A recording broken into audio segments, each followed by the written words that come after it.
Bom dia a todos, iniciando hoje a leitura do livro Personal Brand, esse livro que está sendo muito interessante, muito bacana aí, sobre a marca, né, a imagem que todos devemos cuidar. Hoje os capítulos 8 e 9 é um pouquinho mais longo, vamos tentar acelerar. Luiz Marcelo está aqui, mas está mais quietinho, porque nós estamos liderando, eu e Elaine.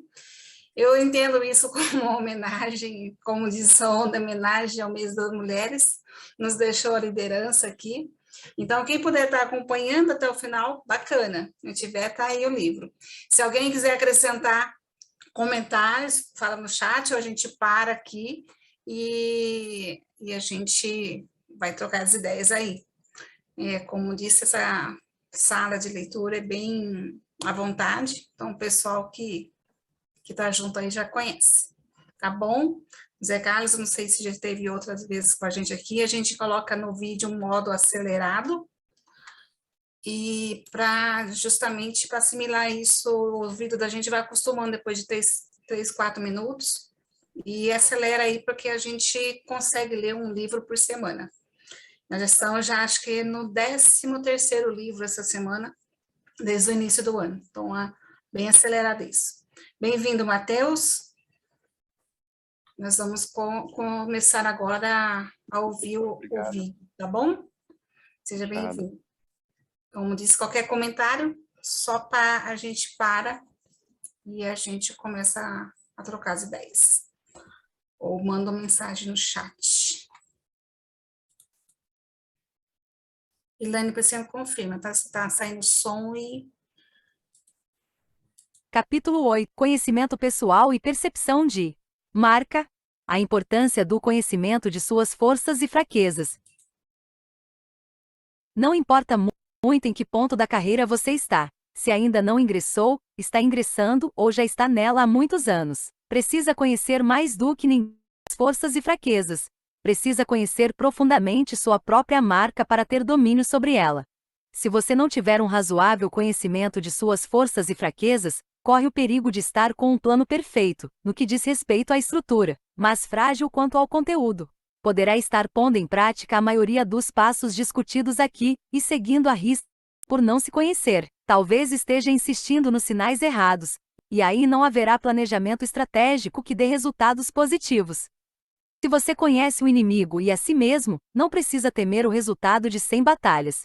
Se você se conhece, mas não conhece o inimigo, para cada vitória ganha sofrerá também uma derrota. Se você não conhece nem o inimigo nem a si mesmo, perderá todas as batalhas. Sun Tzu, general chinês, ano 500 a.C. Parece fácil. Isso parece bastante simples. Você dirá que é a parte mais fácil do processo, mas garanto que não é. Acredito que seja a parte mais difícil e a mais frágil em termos de instrumentos eficazes para avaliação. A gente sempre acha que se conhece e sabe o que as pessoas pensam da gente, mas eu lhe asseguro que é aí que cometemos os maiores erros. As pesquisas de especialistas mostram que temos uma razoável tendência a superestimar nossas potencialidades e capacidades, e isso geralmente nos leva a uma visão embaçada da realidade. Somos condescendentes com nossas fraquezas, mas não com as dos outros. Nossa voz pode ser estridente e irritante, mas, como nos acostumamos com ela, passamos a acreditar que ela representa nossa energia. O auto-engano. Se falamos para dentro, com aquela voz rouca, com o passar dos anos acreditamos que essa deficiência tem um quê de sensualidade, mas às vezes para os outros, pode ser sinal de cansaço e falta de agilidade. Achamos que nossas piadas são bem recebidas, que nossas brincadeiras são a alegria do escritório, e que nosso senso de humor afiado é a coisa mais agradável que temos para compartilhar com os outros, é nossa marca registrada de bom humor e alegria.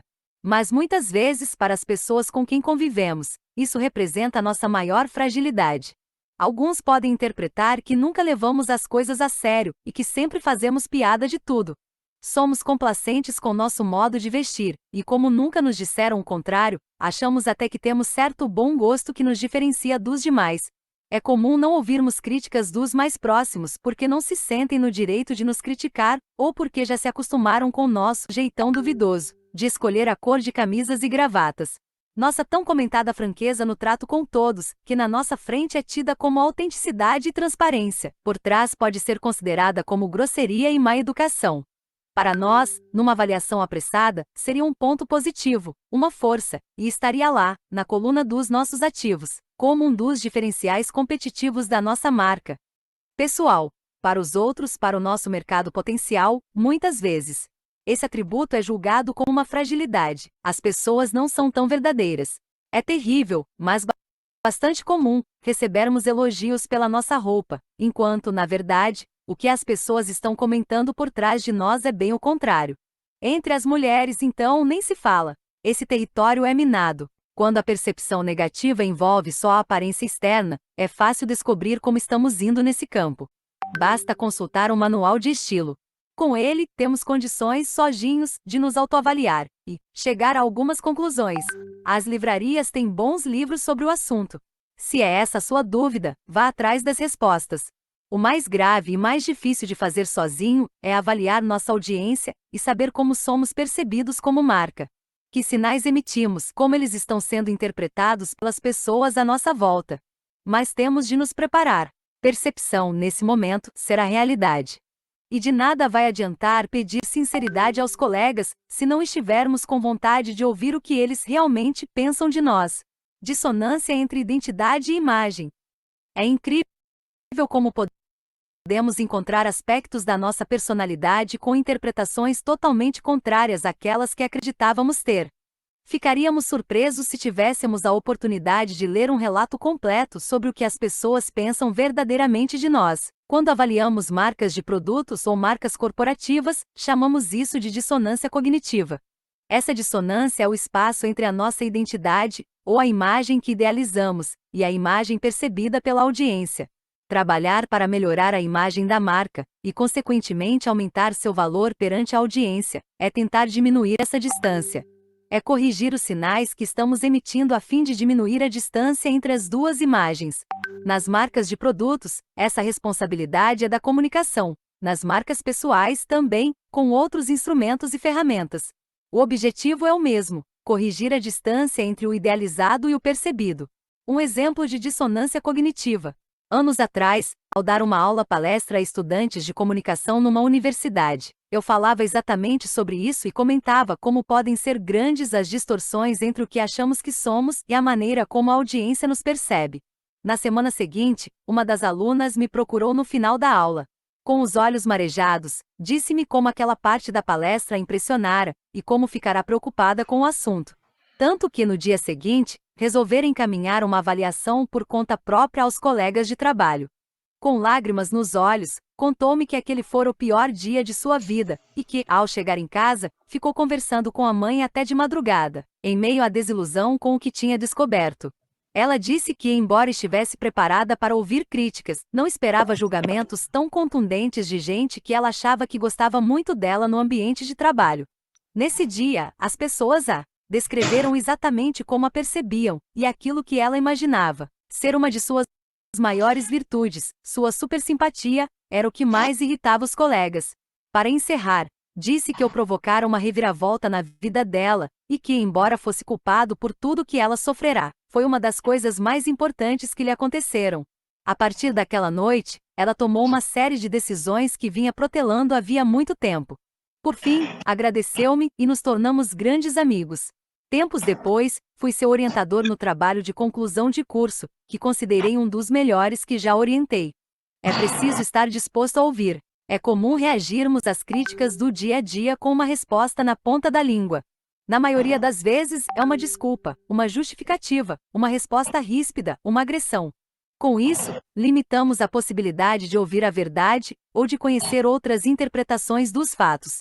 E o que acontece é que, nessas horas que deveriam ser preciosas para o nosso aprendizado, invariavelmente, não aprendemos nada e fortalecemos uma visão muito própria, egoísta, que pode vir a se tornar uma grande distorção da realidade. Realidade distorcida, mapa falso, viagem errada.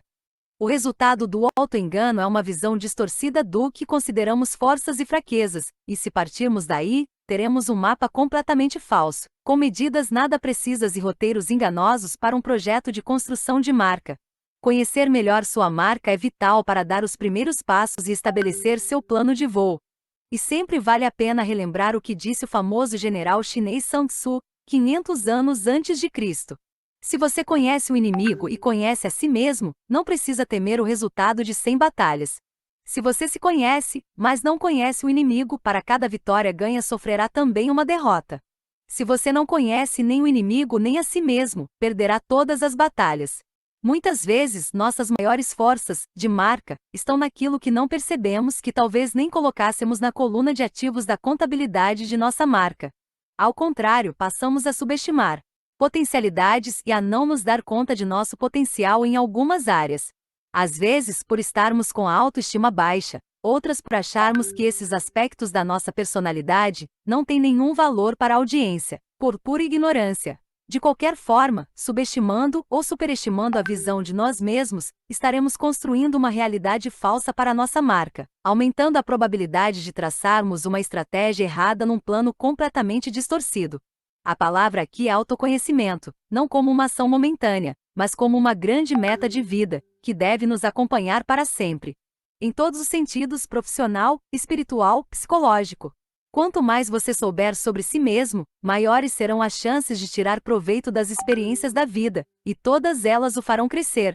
Cada experiência é uma nova forma de aprendizado, de saber mais sobre nossas reações, de entender nossos mecanismos, nossas defesas, nossas escaramuças, nossas atitudes perante o sucesso ou o fracasso, aprendendo com a dor. Quem já não chorou como criança ao ser despedido de uma empresa, sentindo-se o mais fracassado de todos os profissionais? Quem já não teve a sensação de estar caindo num imenso buraco, ou de o chão estar se abrindo sob seus pés, de uma hora para outra? A experiência de ficar desempregado e não poder arcar com o sustento da família é uma das maiores fontes de estresse. É uma dor profunda mesmo. Sentimos que deixamos de ser necessários, não somos competentes, não somos nada. Quem já passou por isso sabe do que estou falando. Só a palavra desemprego é capaz de causar uma sensação horrível em muita gente. Nesses momentos, somos assolados por todos os medos engolidos por um terrível manto cheio de fantasmas.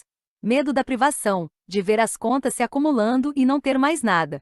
Medo de perder os bens conquistados com tanto sacrifício e não poder mais manter o padrão que tínhamos. Medo de não conseguir mais nenhum emprego. Medo de ser rejeitados na próxima entrevista. Medo da idade avançada e da não recolocação. Daí vem a vergonha, a baixa autoestima. Muitos profissionais já me confidenciaram que essa foi uma das piores fases de suas vidas. No domingo à noite, mergulhavam numa profunda depressão só de pensar em não ter para onde ir na segunda-feira de manhã. Algumas pesquisas indicam que o estresse do desemprego só é superado pelo da perda de um ente querido. Esse é o momento. Por incrível que pareça, é nesses momentos dramáticos que muitos profissionais param para pensar e fazer uma profunda reflexão sobre sua trajetória. É a oportunidade que tem para desembaçar a lente da vida, refletir, repensar estrategicamente a carreira e conseguir enxergar melhor para onde estão indo. Isso pode ajudá-los a realmente se conhecer, fazer correções de rota, reavaliações e acertar definitivamente os sinais da sua marca pessoal. Quantas pessoas, ao deparar com uma grande derrota na carreira, não reconheceram em si uma nova faceta até então desconhecida? Uma força que brotou espontaneamente? Uma atitude positiva totalmente inesperada e uma energia que ninguém sabe de onde veio? Quantas pessoas, diante do desemprego, não refizeram ponto por ponto toda a sua trajetória e conseguiram levantar-se com muito mais força? Quantas pessoas, nesse momento de aprendizado pela dor, não deram a volta por cima e corrigiram suas falhas, continuando fortalecidas na direção certa? Desperdiçar a oportunidade. Mas quantos profissionais já não passaram por momentos dramáticos de profunda dor, e depois de refeitos do susto, esqueceram tudo e voltaram a repetir os mesmos erros? Quantos não aprenderam nada com a experiência dolorosa do desemprego, do rebaixamento, da privação, e na primeira oportunidade voltaram a trilhar o caminho da arrogância e da cegueira? Pois é, tenho chamado essas fases de grandes momentos da verdade, de nossa carreira. Os fracassos e as quedas muitas vezes são as grandes oportunidades que o destino nos dá para repensar nossas atitudes, é a visão da nossa marca e da vida profissional. Apesar da dor, são os momentos de melhor nitidez para avaliar nossa marca pessoal e os sinais que estamos deixando pelo caminho. Conheço profissionais de todos os calibres e quilates em minha trajetória profissional, e distingo claramente aqueles que utilizam seus momentos da verdade para crescer, e aqueles que nunca vão aprender, não importa o que aconteça. Aprender com o problema. Se o seu momento é esse, não perca tempo para começar a fazer essa profunda avaliação de toda a sua trajetória. Comece hoje mesmo. Agora. O destino pode estar lhe colocando nas mãos uma das maiores oportunidades de sua marca e de sua carreira. Eu sei que é difícil, mas é necessário. Sem essa reflexão, você poderá continuar cometendo os mesmos erros. Sem essa parada estratégica, talvez continue no caminho errado, dando sinais errados, e se não os corrigir, a situação permanecerá a mesma. Parar os dias e mergulhar nessa avaliação pessoal não é perda de tempo, pelo contrário, pode ser o tempo mais bem empregado para se recolocar no mercado e ajustar os sinais de sua marca pessoal. A cegueira da estabilidade. É uma pena, mas, na maioria das vezes, a estabilidade nos deixa cegos para uma avaliação correta dos sinais que estamos emitindo para o mercado, e acabamos tendo de aprender pela dor. O ideal seria que estivéssemos sempre preocupados com isso, numa eterna avaliação da nossa imagem de marca. Num planejamento estratégico de marca de produtos, isso é feito rotineiramente, como forma de estar atento às movimentações do mercado e da concorrência e às ameaças que possam surgir daí. Nas marcas pessoais isso deveria funcionar da mesma forma. Avaliar, avaliar, avaliar. Avaliar e reavaliar sempre. O que o mercado queria dos profissionais 5 anos atrás é completamente diferente do que quer hoje. Pior do que a estabilidade é o sucesso momentâneo. A estabilidade e o sucesso momentâneo funcionam como uma lente fora de foco para a autoavaliação. Pior do que a zona de conforto proporcionada pela estabilidade é o sucesso momentâneo. Muitos profissionais ficam tão impressionados com seu sucesso na empresa que se esquecem completamente da sua marca pessoal. Esquecem que, por trás do cargo que está escrito no cartão de visita, existe uma marca pessoal, e esta sim é a coisa mais importante a ser trabalhada. No cartão, a marca pessoal adquire um sobrenome, com o status do nome da empresa, só isso, nada mais. O que não podemos esquecer é que os cargos mudam, as empresas mudam, são vendidas, juntam-se a outras, alteram planos, quebram, não precisam mais de você, falham. Sua marca pessoal deve resistir, crescer e prosperar, independentemente das empresas. O que vale aqui é o nome, sua marca, sua reputação, e não o sobrenome da empresa. Muitas vezes, o glamour do cargo, o destaque da posição de comando. As entrevistas na imprensa, o assédio de outros profissionais, os convites para festas e coquetéis embaralham nossa visão a tal ponto que não conseguimos perceber que tudo isso é para o nosso cargo, e não para nós. Por incrível que pareça, o mercado está repleto de profissionais que ingenuamente pensam o contrário. E aí, quando perdem o cargo, termina o sonho, termina a carreira. É como se eles tivessem tirado a máscara que lhes permitia fazer tudo o que queriam. Ficam completamente desestruturados, perdem a marca pessoal. Depois de uma posição cheia de assédio e bajulação, descobrem que viveram uma ilusão, as portas se fecharam e os amigos desapareceram de repente. O triste aí é perceber que os amigos não desapareceram de repente. Seu cargo é que desapareceu. Se esse é o seu caso, infelizmente não eram amigos que você tinha. Eram relações de trabalho com o seu cargo, e não com sua marca pessoal, e só você não se dava conta disso. É chocante? Também acho. E, embora essa situação seja triste e injusta, mais uma vez devo lembrá-lo de que o mercado não é feito somente de justiça. Há um ditado popular que diz mais ou menos o seguinte: o cachorro não abana o rabo para você, mas para o que você tem nas mãos. Ou seja, jamais permita que seu cargo deixe cego para o que existe de qualidade e de verdade nas suas relações. Jamais permita que o poder e o brilho do seu cargo o impeçam de ver o que acontece com sua marca pessoal. Quem semeia ventos colhe tempestades. Conheço empresários e grandes executivos que se orgulham de ser temidos por sua equipe. Eles cultivam a imagem de arrogantes no trato com funcionários e fornecedores. E sentem prazer com isso, sentem-se poderosos. Orgulham-se de destruir as pessoas pelo poder que têm momentaneamente nas mãos. Isso mesmo, momentaneamente. Nenhuma empresa é indestrutível. Nenhum cargo é vitalício, a não ser que você seja dono de cartório. Tudo é passageiro, e você sabe. Quando semeia ventos, colhe tempestades. Você pode se orgulhar hoje do jeito como trata os menores e mais fracos, Mas não se esqueça de que um dia tudo pode mudar, e você talvez precise desesperadamente da ajuda dessas pessoas no futuro. Ao longo dos anos, não foram poucos os casos que presenciei de grandes executivos e empresários que, enquanto estavam no poder, construíram uma imagem de marca de arrogância e megalomania destrutiva. E perderam tudo. Perderam empresa, cargo, poder. Só não perderam o ódio que semearam entre fornecedores, parceiros e funcionários pelos maus tratos que disseminaram no mercado. Invista nas relações de trabalho tratando todos com ética, respeito e consideração, mas jamais se iluda com a ideia de que será tratado sempre da mesma forma. Você vai colher aquilo que vem plantando. Se tem plantado ética, respeito, parceria, justiça, consideração, certamente o universo lhe devolverá isso. Mas não espere que o mercado seja justo. Mesmo assim, seja você pela sua consciência. Isso basta. Tipos de investigação e avaliação de marcas. Para avaliar marcas de produtos no mercado, são utilizadas ferramentas de pesquisa com gente especializada para isso. Marcas de consumo de massa têm mercados gigantescos e necessitam de uma mescla de pesquisas quantitativas e qualitativas. As quantitativas, como o nome já diz, avaliam quantidades maiores de consumidores. Nesse grupo estão as famosas pesquisas políticas que você acompanha nos períodos de eleição. São questionários estruturados e cartões de múltipla escolha, aplicados numa amostra significativa da população. Nesse tipo de pesquisa, descobre-se qual percentual daquela amostra quer este ou aquele candidato, qual é o grau de rejeição e de atração. São feitas simulações estatísticas para chegar a um retrato momentâneo daquela realidade, do candidato preferido ou daquele que tem maiores chances de ser eleito. Nessa abordagem estão também as investigações de marcas mais lembradas pelos consumidores. São pesquisas top of mind, em que se avalia o grau de conhecimento de uma marca. Ou seja, aquelas de que o público mais se recorda quando o entrevistador cita uma determinada categoria de produto. Nas pesquisas qualitativas, o número de pessoas avaliadas cai significativamente, mas aumenta-se o tempo de contato e investigação com os grupos, que normalmente são compostos de 10 ou 12 pessoas, em discussões de 1 ou 2 horas, comandadas por um profissional especializado.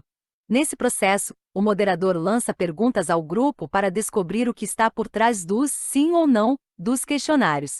Muitas técnicas podem ser aplicadas, desde uma simples discussão até dinâmicas em que as pessoas constroem roteiros, recortam e colam imagens, fazem projeções, simulações, testam produtos, criam personagens.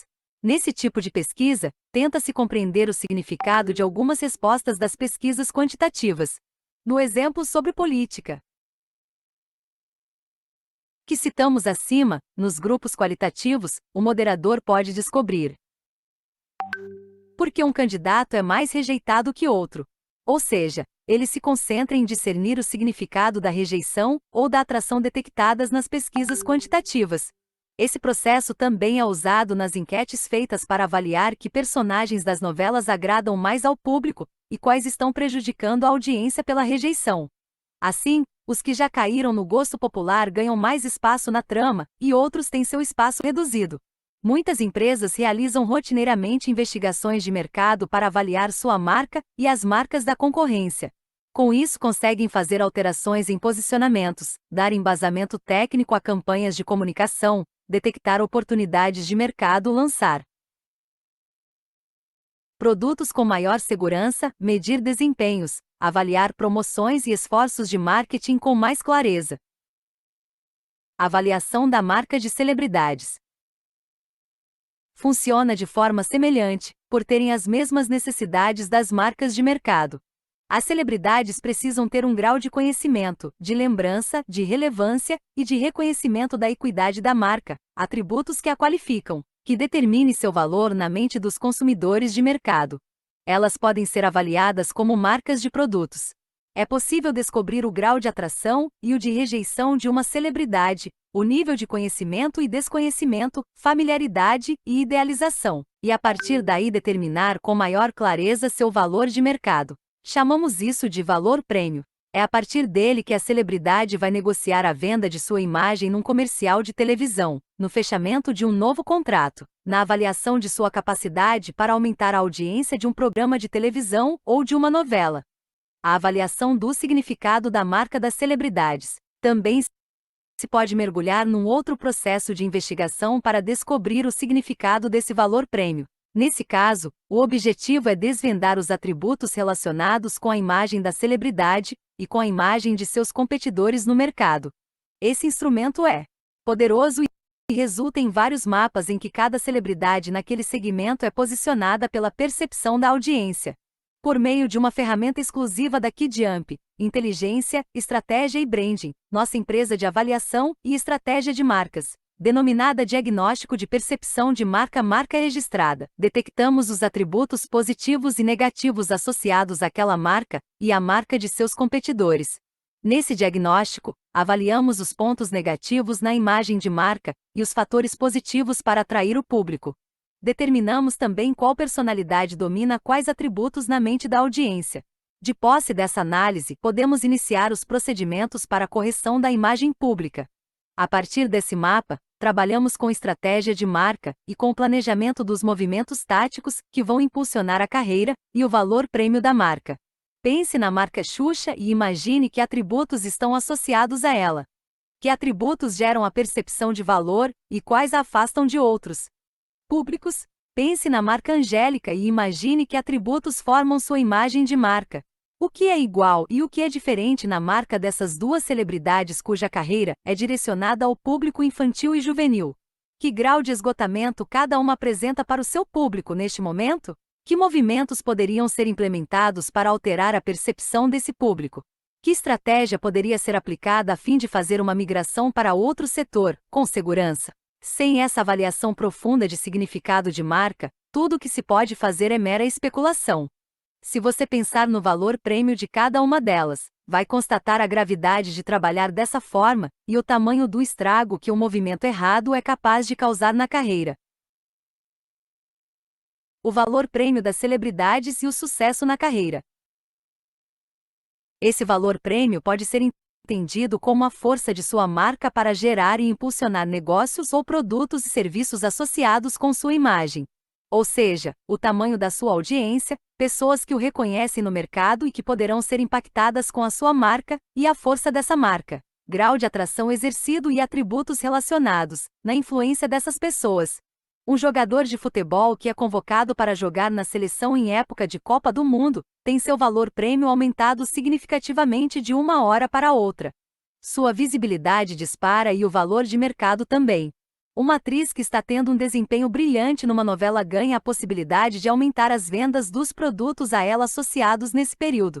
Um cantor que estoura as vendas de um CD também gera instantaneamente um valor maior para sua imagem de marca e para o cachê de seus shows e apresentações. Enfim, cantores, apresentadores, atrizes e atores, gente pública, têm um valor prêmio que precisa ser avaliado e gerenciado para que continuem a valorizar sua reputação. A avaliação de celebridades está concentrada na medida dessa capacidade e no significado da marca. Esse significado ajudará a estabelecer que tipo de exposição de marca é positivo, que tipo de produtos podem ser licenciados, que marcas de produtos e serviços têm um DNA que se ajusta ao DNA da celebridade, provocando sinergia com a audiência. A marca de uma celebridade e você. A diferença entre uma celebridade e você, basicamente, está no tamanho da audiência, ou seja, no tamanho do seu mercado. Enquanto as celebridades terão audiências gigantescas e reconhecimento de sua marca pelos mais diferentes consumidores, sua marca pessoal terá uma audiência limitada ao seu universo de relações pessoais e profissionais. Ou seja, seu mercado terá o tamanho do alcance da visibilidade de sua marca na sua rede de relações. Essa rede é sua audiência. Seus familiares têm uma imagem de marca de você. Seus amigos pessoais têm uma imagem de marca de você. Os amigos dos seus amigos têm uma imagem de marca de você. Seus patrões ou empregados têm uma imagem de marca de você. Seus fornecedores têm uma imagem de marca de você. Seus clientes têm uma imagem de marca de você. Seus concorrentes têm uma imagem de marca de você. Seus parceiros numa entidade de classe ou associação também. E assim por diante. Seu mercado será do tamanho das suas relações. A diferença significativa entre a marca você e a marca de uma celebridade está no fator visibilidade. Enquanto a celebridade pública é conhecida por todo mundo, ou seja, tem alta visibilidade, você tem uma visibilidade restrita à sua rede de relações e ao alcance da sua marca. O que varia é o grau de intensidade dos contatos da sua marca com a audiência. O grau e a intensidade dessa visibilidade, pessoa como marca, numa audiência restrita, seu mercado, sua rede de relações, podem ser tão grandes ou maiores que os de uma celebridade que estamos acostumados a ver somente na televisão. A capacidade de trabalhar os sinais pode ser muito maior, já que a maioria do nosso mercado, nossa audiência, interage quase todos os dias conosco. O que é extremamente vantajoso também pode ser extremamente danoso para nossa imagem de marca. Uma coisa é ver nosso ator predileto na televisão e fantasiar sua real personalidade com base apenas nas exposições que ele tem, entrevistas em jornais, revistas e na TV. Outra coisa é o convívio diário. Certamente, teríamos uma visão completamente diferente desse ator se pudéssemos conviver com ele diariamente. E como poderíamos ser avaliados como marca? Do ponto de vista de marca, fazer isso sozinho, embora pareça fácil, não é simples nem totalmente seguro. Existem empresas especializadas no assunto, com técnicas sofisticadas de pesquisa que avaliam sua rede de relações e mapeiam sua percepção de marca a fim de traçar uma estratégia para sua carreira. No Brasil, poucas empresas fazem isso com as ferramentas adequadas e a seriedade necessária. A maioria se limita a entrevistar o candidato e fazer encaminhamentos com base nas respostas. Isso exclui a visão de fora, da audiência, que é seguramente a mais importante. A chave de tudo é descobrir como você é percebido, pois seu valor sempre será determinado pelos outros, pela percepção das pessoas à sua volta, sua audiência. Se você não quer ou não pode contratar uma empresa dessas, encontre uma maneira de realizar isso sozinho. Embora sua avaliação talvez não seja tão precisa e técnica, sempre será melhor do que não fazer nada e ficar imaginando como seria. A maioria dos livros sobre gerenciamento de carreira trata isso do ponto de vista interno, ou seja, da sua própria avaliação de forças e fraquezas. É extremamente importante que você tente descrever seus pontos fortes e fracos, mas isso é só uma parte do processo. Mesmo assim, acredito que, com um pouco de esforço e boa vontade, podemos ter uma visão bastante próxima da realidade, se seguirmos alguns pontos básicos e tivermos coragem de enfrentar a verdade. Sua autoavaliação na prática. Como Algum comentário, se alguém quiser abrir a câmera, fazer algum comentário sobre até essa parte lida. Para mim, foi interessante ele falar sobre os empresários, ou as pessoas que estão por cima, assim, que tá num grande cargo de poder e que acham, e pisam nos outros, né? Destroem as outras pessoas, os que são subordinados, ou as pessoas que estão menos... e que essa pessoa nunca pensa em que um dia ela pode estar por baixo também, que um dia ela pode estar precisando dos outros. Um grande empresário que trata tão mal os seus funcionários, né, os seus parceiros ali, não sabe que um dia ele pode também estar caindo, estar precisando ali. Seus fornecedores, como diz aí. Mas, e as pessoas vão deixando essa marca aí, pelo mundo, pela vida, e nunca pensa que um dia pode estar no lugar inverso, né? A posição inversa. Se alguém quiser comentar alguma coisa, acrescentar. Aquela história, né, Sol, que é aquilo que a gente planta é aquilo que a gente colhe, então não tem como plantar laranja e colher limão, né? Sua autoavaliação na prática. Como ponto de partida, devemos traçar duas visões distintas da nossa marca, uma interna e outra externa. Na visão interna, teremos nossa identidade de marca. Na visão externa, nossa imagem de marca. Há muita confusão entre esses dois conceitos, e é importante saber a diferença entre eles. A primeira, a identidade, é o conceito que traçamos para uma marca, um DNA de marca planejado. Ou seja, aquilo que queremos passar para o mercado, valores e atributos. A segunda, a imagem de marca, é pura percepção. É a maneira como nossa marca é percebida pela audiência, nosso mercado. Na avaliação da marca pessoal, é importante saber como os outros percebem nossa imagem de marca, pois é ela que determinará nosso valor no mercado e afetará consideravelmente nossa reputação. Devemos saber que associações são feitas, que significado de marca está impregnado na mente das pessoas à nossa volta. É esse o objetivo da avaliação externa. O que se faz no planejamento estratégico é, por meio do marketing e da comunicação, aproximar essas duas visões, diminuindo a dissonância cognitiva entre elas. É levar os consumidores a perceberem a marca com o valor que queremos que ela tenha. Na avaliação da marca pessoal, precisamos chegar o mais próximo possível dessas duas visões para dar início a todo o processo. Identidade de marca. Nosso DNA de marca pessoal. Essa identidade pode ser construída num processo simples que consiste em fazer perguntas e encontrar respostas. Um planejamento estratégico deve nascer daí. Pergunta 1. O que lhe dá muito prazer? A primeira pergunta é uma reflexão profunda sobre aquilo que lhe dá muito prazer. Para descobrir, pense em qual foi a última coisa em que seu trabalho estava tão bom que você não viu as horas passarem. Aquilo o absorveu de tal forma que todo o resto não importava mais. A ideia era só terminar aquele projeto. Que coisa era essa? Essa é uma boa reflexão. Pensar no que gostamos muito de fazer dentre as atividades que desenvolvemos durante o dia. Na loucura da rotina de trabalho, realizamos diversas coisas que acabamos não percebendo que fazemos com muito prazer, e o que fazemos de forma mecânica, porque é apenas uma obrigação. Pare e pense. Pense bastante até descobrir qual é a atividade que, se você fizesse todos os dias, seria um grande prazer. Aquilo que transformaria sua rotina de trabalho. Aquilo que você faria mesmo sem receber nada em troca. O que você realmente gosta de fazer. Aquilo que parece uma grande brincadeira. A investigação pessoal interna parte daí. Descubra aquilo que você gosta de fazer dentre as suas habilidades. A partir daí podem surgir novas descobertas extremamente interessantes. Em geral, a gente nunca pensa nisso. Permita-se mergulhar em si por um bom tempo. Resgate da memória algumas passagens da sua vida. Não só na sua função atual, mas em toda a sua trajetória profissional. Descobriu? Anote numa folha de papel. Esse será o ponto de partida de tudo. Por quê? Porque não nascemos para sofrer, e sim para ser felizes. E o trabalho e a profissão devem ser um grande exercício de prazer e satisfação com a vida. Talvez isso tenha lhe soado como aquelas ladainhas dos livros de autoajuda. Eu também achei, mas desculpe. Não era essa a minha intenção. Mas não ligue para isso. Eu também detestaria que este livro fosse classificado assim, embora pense realmente que nossa profissão não pode ser um drama de vida eterno. Concorda? Não consigo acreditar que alguém possa sobreviver nessa selva. Levantando todos os dias e saindo para fazer alguma coisa que detesta. Sempre haverá uma chance de mudar, desde que saiba o que realmente lhe dá prazer e satisfação na vida. Você sabe? Embora possa não estar acreditando nisso, porque neste momento sua vida está desabando, você odeia seu chefe. Sua empresa é um péssimo exemplo de RH, e tudo mais. Tenha paciência. Sempre é tempo de mudar. Não existe idade para recomeçar e ser feliz, desde que você saiba o que quer. Se ainda não reparou, este livro traz essa pergunta, de diferentes formas, desde o capítulo 1. Se você tiver certeza disso, todo o resto será facilitado. Pergunta 2. Como você gosta de trabalhar? Existem pessoas que gostam de trabalhar em diversos projetos simultaneamente, e fazem isso muito bem. Outras preferem terminar uma coisa e só depois fazer outra. Se você der 3 projetos a essa pessoa, ela se atrapalhará e não conseguirá realizar nenhum. Como você gosta de trabalhar? Há profissionais que têm necessidade de trabalhar em equipe, outros não. Uns precisam de secretárias, assistentes e uma infraestrutura de empresa completa. Outros adoram o desafio de trabalhar inteiramente sozinhos, em casa, por projetos, sendo remunerados por desafios. Se uma pessoa que gosta de trabalhar em equipe, com toda a estrutura de uma grande empresa, é convidada para um cargo em que será remunerada por metas e objetivos, trabalhando sozinha, na forma de projetos, não se adaptará. Por outro lado, há os que adoram não ter horário nem local fixos, querem depender apenas do próprio talento e adoram correr riscos. Esses geralmente aceitam tranquilamente ser remunerados por resultados. E você, como gosta de trabalhar? Sozinho ou em equipe? Por metas e desafios? Em casa ou no escritório estruturado? Isso está claro para você. Se ainda não está, pense no seu histórico e nos momentos em que realmente se sentiu em condições de realizar um grande trabalho, foi lá e fez. Como fez e com quem? Anote isso também naquela folha de papel.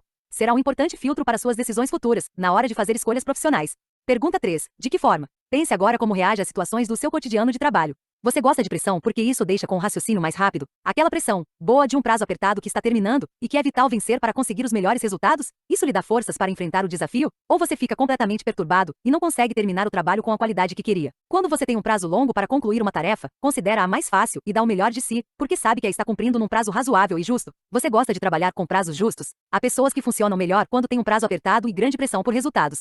Isso as incentiva, e elas realizam muito bem as coisas dessa forma. Se receberem um prazo longo, simplesmente relaxam, protelam e acabam perdendo o prazo. São movidas por pressão e obtêm os melhores resultados assim. Esse é o seu caso? Não? Você detesta pressão? Não se culpe por isso. Muita gente odeia trabalhar em vários projetos simultaneamente sob pressão. Precisam de mais tempo para terminar mais de uma tarefa. Então pare novamente e analise sua trajetória até aqui. Quando obteve os melhores resultados, de que maneira conseguiu realizar aquele projeto do qual tanto se orgulha? Pergunta 4. Por quê? A quarta pergunta é: por que você trabalha nessa área? Somente por dinheiro? Para suprir suas necessidades e as dos seus dependentes? Será só por isso? No início da carreira, costumamos pensar que o valor mais importante que buscamos é o dinheiro. Mas os anos passam e esses valores mudam. Há muitos profissionais que valorizam outras coisas além de um bom salário no fim do mês. Procuram um lugar onde possam continuar aprendendo e que seja território fértil para o crescimento. Para alguns, isso é mais importante do que o salário em si. Para outros, não. Uns consideram que qualidade de vida é mais importante do que qualquer outra coisa e não abrem mão disso. Outros só aceitam trabalhar numa empresa que valoriza as pessoas. Nessa fase da profissão ou da vida, são os valores pessoais que definem os critérios na escolha do que se faz, com quem, onde e por quê. Você já pensou em que estágio está e o que realmente está buscando na sua profissão? Já se perguntou por quê? Está trabalhando nessa empresa? Que sentido tem esse trabalho para você? Anote lá naquela folha de papel tudo o que puder sobre isso. De que valores não abre mão de forma alguma por salário nenhum no mundo? O que você faz está realmente de acordo com seus valores pessoais? Quais são eles? Faça uma pequena lista dos valores de que não abriria mão de forma alguma, por maior que fosse o salário. Alguns exemplos: qualidade de vida, espaço para crescer, honestidade, verdade, lealdade, segurança, desafios, aprendizado constante, espiritualidade, paz, visibilidade. Faça a sua própria lista e medite bastante sobre cada um dos valores. Anote os que nortearão sua marca. A partir daí, eles serão um filtro para sua tomada de decisões, por isso é muito importante que a lista seja elaborada com base na mais profunda reflexão pessoal. Descreva sua situação atual em no máximo 10 linhas. Como você se sente em relação ao que faz na vida pessoal e profissional? O que lhe dá prazer e o que o deixa desanimado? Pense na empresa em que trabalha ou na sua rotina diária, tomando por base sua lista de valores pessoais. Confronte cada valor para descrever sua atual situação. Avalie se está sintonizado com seus valores ou se tem chance de recuperá-los na posição atual. Descubra as razões da sua satisfação ou insatisfação. O que realmente o incomoda? Reflita sobre isso. Perca bastante tempo nas respostas. Elas são fundamentais para você entender sua situação. Descubra o que realmente o incomoda nessa posição. O problema está no que você faz? É sua escolha profissional que o incomoda? Se for, tem chances de reverter a posição atual de forma positiva. Que alternativas poderiam aumentar seu grau de satisfação? Existe algum espaço para mudança? É possível alcançar essa nova posição sem mudar de profissão? Como? Mudando de posição ou de empresa? Isso realmente mudaria o quadro e você estaria mais próximo dos seus valores? A que preço? Em quanto tempo isso poderia ser feito? Que riscos correria? Se fosse mudar, isso seria possível com a sua trajetória profissional e sua bagagem de habilidades e conhecimentos? Você teria de começar tudo de novo? Em quanto tempo? Com que chances de sucesso? Que riscos correria? Há alguém que tenha conseguido uma virada e lhe sirva de exemplo? Já falou com ele sobre isso? Pense bastante. Esse é um ponto nevrálgico. Você precisa ter muita certeza disso. Não existe posição que não possa ser alterada, mas todas as escolhas e mudanças implicam riscos, e é preciso estar preparado para isso. O problema é a empresa em que você está? Se é isso que realmente o incomoda, pense um pouco mais. O que o realmente o incomoda na empresa? Descreva tudo com detalhes. São as pessoas com quem convive? São as chances de crescimento? É a estrutura da empresa? É a cara da empresa? A imagem que ela tem no mercado? É a política de remuneração? É o seu departamento? É a diretoria? São sócios? São os valores da empresa? É o seu chefe? É você que não se encaixa nela? Avalie as outras empresas do seu segmento. Será que são parecidas? Você realmente sabe o que se passa nas outras empresas da sua área? Será que são diferentes da sua naquilo que o incomoda? Pergunte-se por quê em relação a cada uma. Anote as respostas e reflita bem sobre todas. Pense a médio e a longo prazos. Pense a médio e a longo prazos. Isso é realmente o que você quer fazer até o fim da vida? Tem sentido para você? Quem faz o que realmente gosta aumenta consideravelmente as chances de ser bem-sucedido na carreira e de construir uma marca pessoal com valor. Trabalhar no que não gosta apenas para ganhar dinheiro é uma opção pesada demais. Quando você quiser realmente aproveitar a vida, talvez seja tarde demais. É claro que isso não é fácil de conseguir. Se você for um engenheiro químico que adora cantar obras líricas e sonha em viver do canto, não será nada fácil abandonar tudo e recomeçar. Qualquer mudança nesse sentido exigirá muita coragem e uma boa dose de sacrifício. Não siga os manuais de autoajuda que permitem que se faça tudo. Não é tão fácil assim. Você pode fazer tudo, mas terá um preço. Nunca se distancie disso. Jamais abra mão dos seus sonhos. Se não der para largar tudo agora e realizá-los, trace uma estratégia de migração de sua posição atual para a desejada sem abandonar o trabalho que está fazendo, que lhe paga as contas no fim do mês. Mas escreva isso no papel, analise meticulosamente cada ponto, cada barreira que terá de ser derrubada, cada sacrifício que essa mudança implicará na sua vida. Avalie tudo muito bem e não deixe de tentar. Não deixe seus sonhos para a velhice. Jamais permita que o dinheiro violente seus valores pessoais. É sempre possível encontrar uma saída, mesmo que com muito sacrifício pessoal. Veja-se como uma empresa. Analise seus pontos fortes e fracos com base em sua trajetória até aqui. Faça algumas perguntas que serão vitais para você estabelecer seu DNA de marca. Estabeleça 2 grandes colunas para ser preenchidas, uma com os pontos fortes, outra com os pontos fracos. Sua coluna de ativos. Faça essa lista analisando toda a sua trajetória até aqui.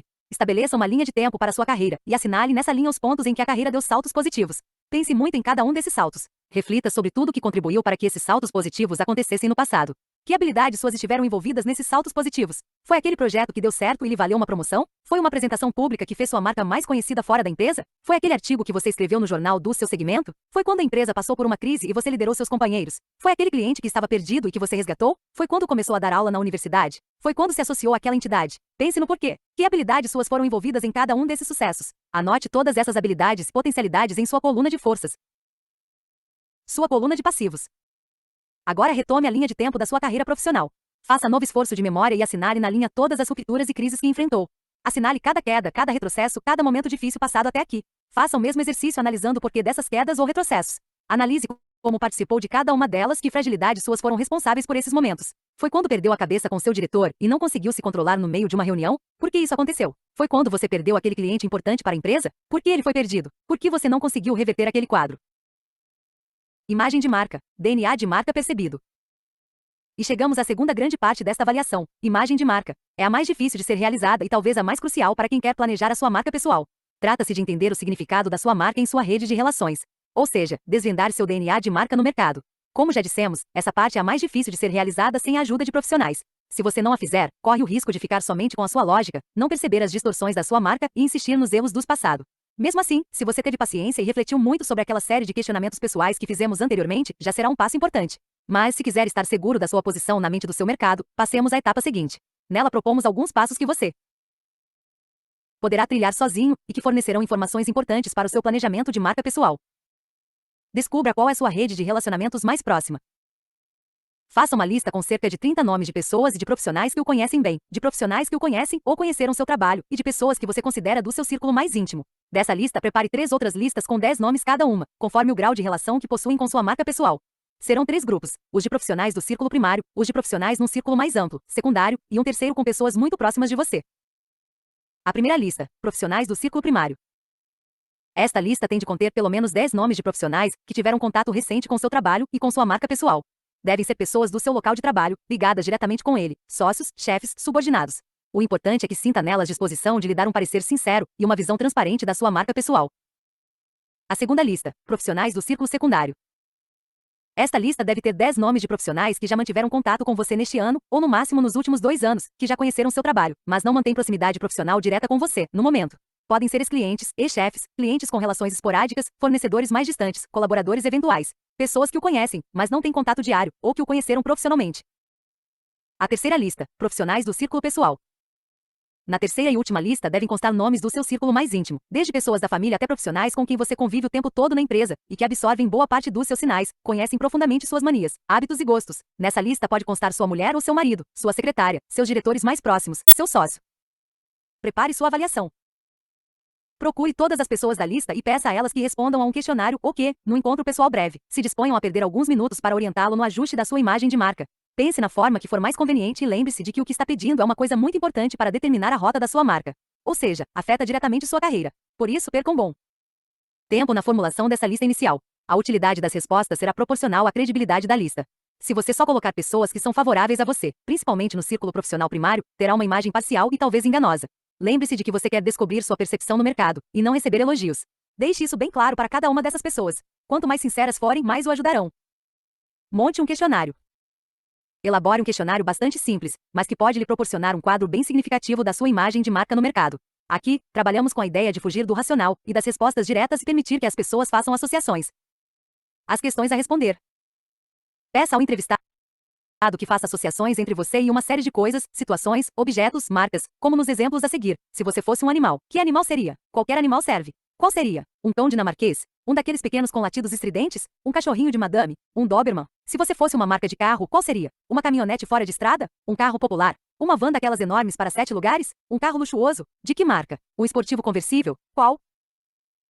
Se você fosse um bairro da sua cidade, qual seria? Se você fosse um restaurante da sua cidade, qual seria? Um daqueles que servem por quilo? Seria um bistrô charmoso? Seria uma churrascaria? Seria um tailandês exótico? Ou ainda uma lanchonete qualquer? Se você fosse uma bebida, que bebida seria? Um uísque 15 anos? Qual? Seria um vinho tinto de uma safra especial? Seria uma cerveja? Seria água mineral? Seria um refrigerante? Qual? Se você fosse um perfume, qual seria? Um importado caro? Qual? Um de uma marca muito charmosa? Qual? Com aroma mais amadeirado? Mais cítrico? Mais floral? Peça à pessoa que liste 5 adjetivos que definam sua marca pessoal, positivos e negativos. Somente 5 para descrever como ela o percebe. Finalmente, peça ao seu entrevistado que crie uma frase ou um pequeno parágrafo, de 3 a 4 linhas, descrevendo você para outra pessoa que não o conheça. Sua avaliação de marca pessoal.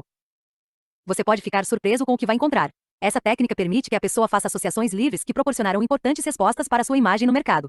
Os bairros são marcas que acabam agrupando pessoas com interesses e gostos comuns, classes sociais e estilos de vida parecidos e por esse motivo refletem uma imagem de marca. Se você refletir sobre a sua cidade, vai reparar que isso é verdade. E também que os animais são símbolos perfeitos para definir padrões e estilos pessoais que podem orientá-lo quanto à sua percepção.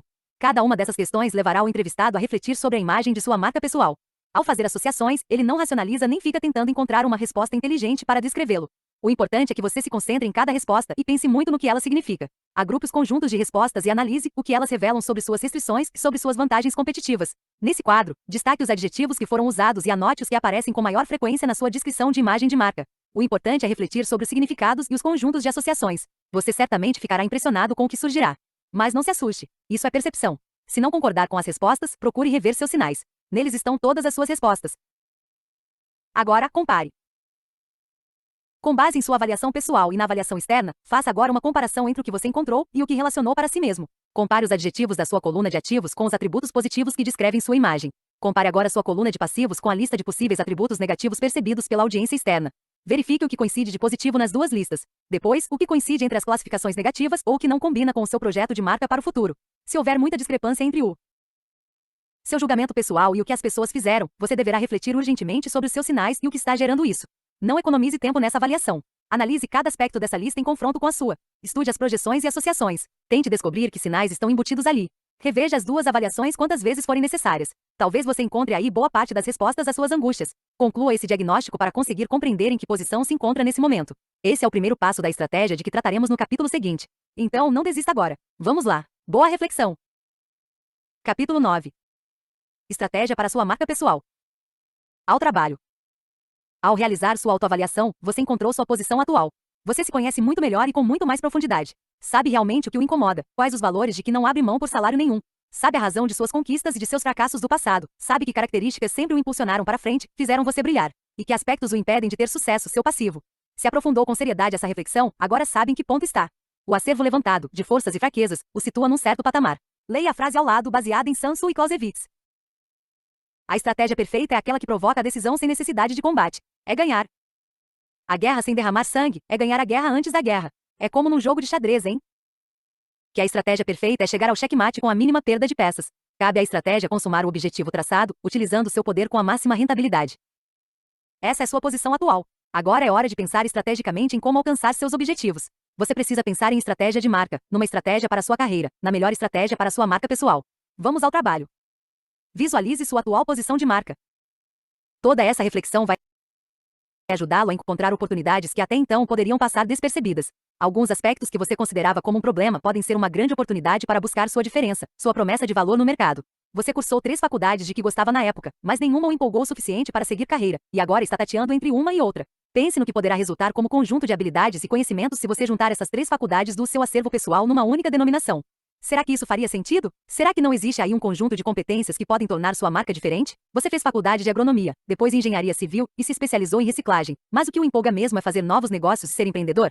Como você se denominaria? Olhando esse conjunto todo, o que há de diferente com valor para o mercado? Você conseguiria juntar esses 3 conhecimentos, capacidades, competências e transformá-los em algo atraente, rentável e de grande interesse para o mercado? Você escolhe. Ou se conforma em ser um sujeito que não sabe o que quer e continua numa eterna procura, ou pensa profundamente na sua posição atual no que diz respeito a oportunidades e vira o jogo a seu favor. A partir de agora você vai entrar num processo de questionamentos constantes. A cada novo questionamento, reflita sobre sua posição e tente visualizar coisas novas, novos caminhos. Derrube seus paradigmas e mergulhe nessa proposta. Eu nunca afirmei que seria fácil, mas não é impossível, garanto. Entre num processo de questionamento constante. Chegou o momento de entrar num processo de fazer perguntas à exaustão e montar possibilidades de cenários e novos caminhos para sua marca pessoal. Alguns exemplos de questionamentos de quadros lógicos para refletir sobre sua marca pessoal. No acervo pessoal da sua marca, o que você encontra de melhor, de diferente? Em que aspectos você não é igual aos outros profissionais? Esse acervo é mais forte em habilidades ou informação técnica? Você domina outras funções além daquelas que exerce todo dia? Pense em termos de funções. Olhe para todos os aspectos da sua vida e analise as fontes de sucesso do passado. Onde se encaixou e conseguiu resultados? Lembre-se daqueles projetos em que mergulhou de corpo e alma e que se tornaram fonte de muito prazer, além do seu trabalho rotineiro. Quais foram? Que aspectos foram decisivos? Pense de forma enfatizada para encontrar sua posição.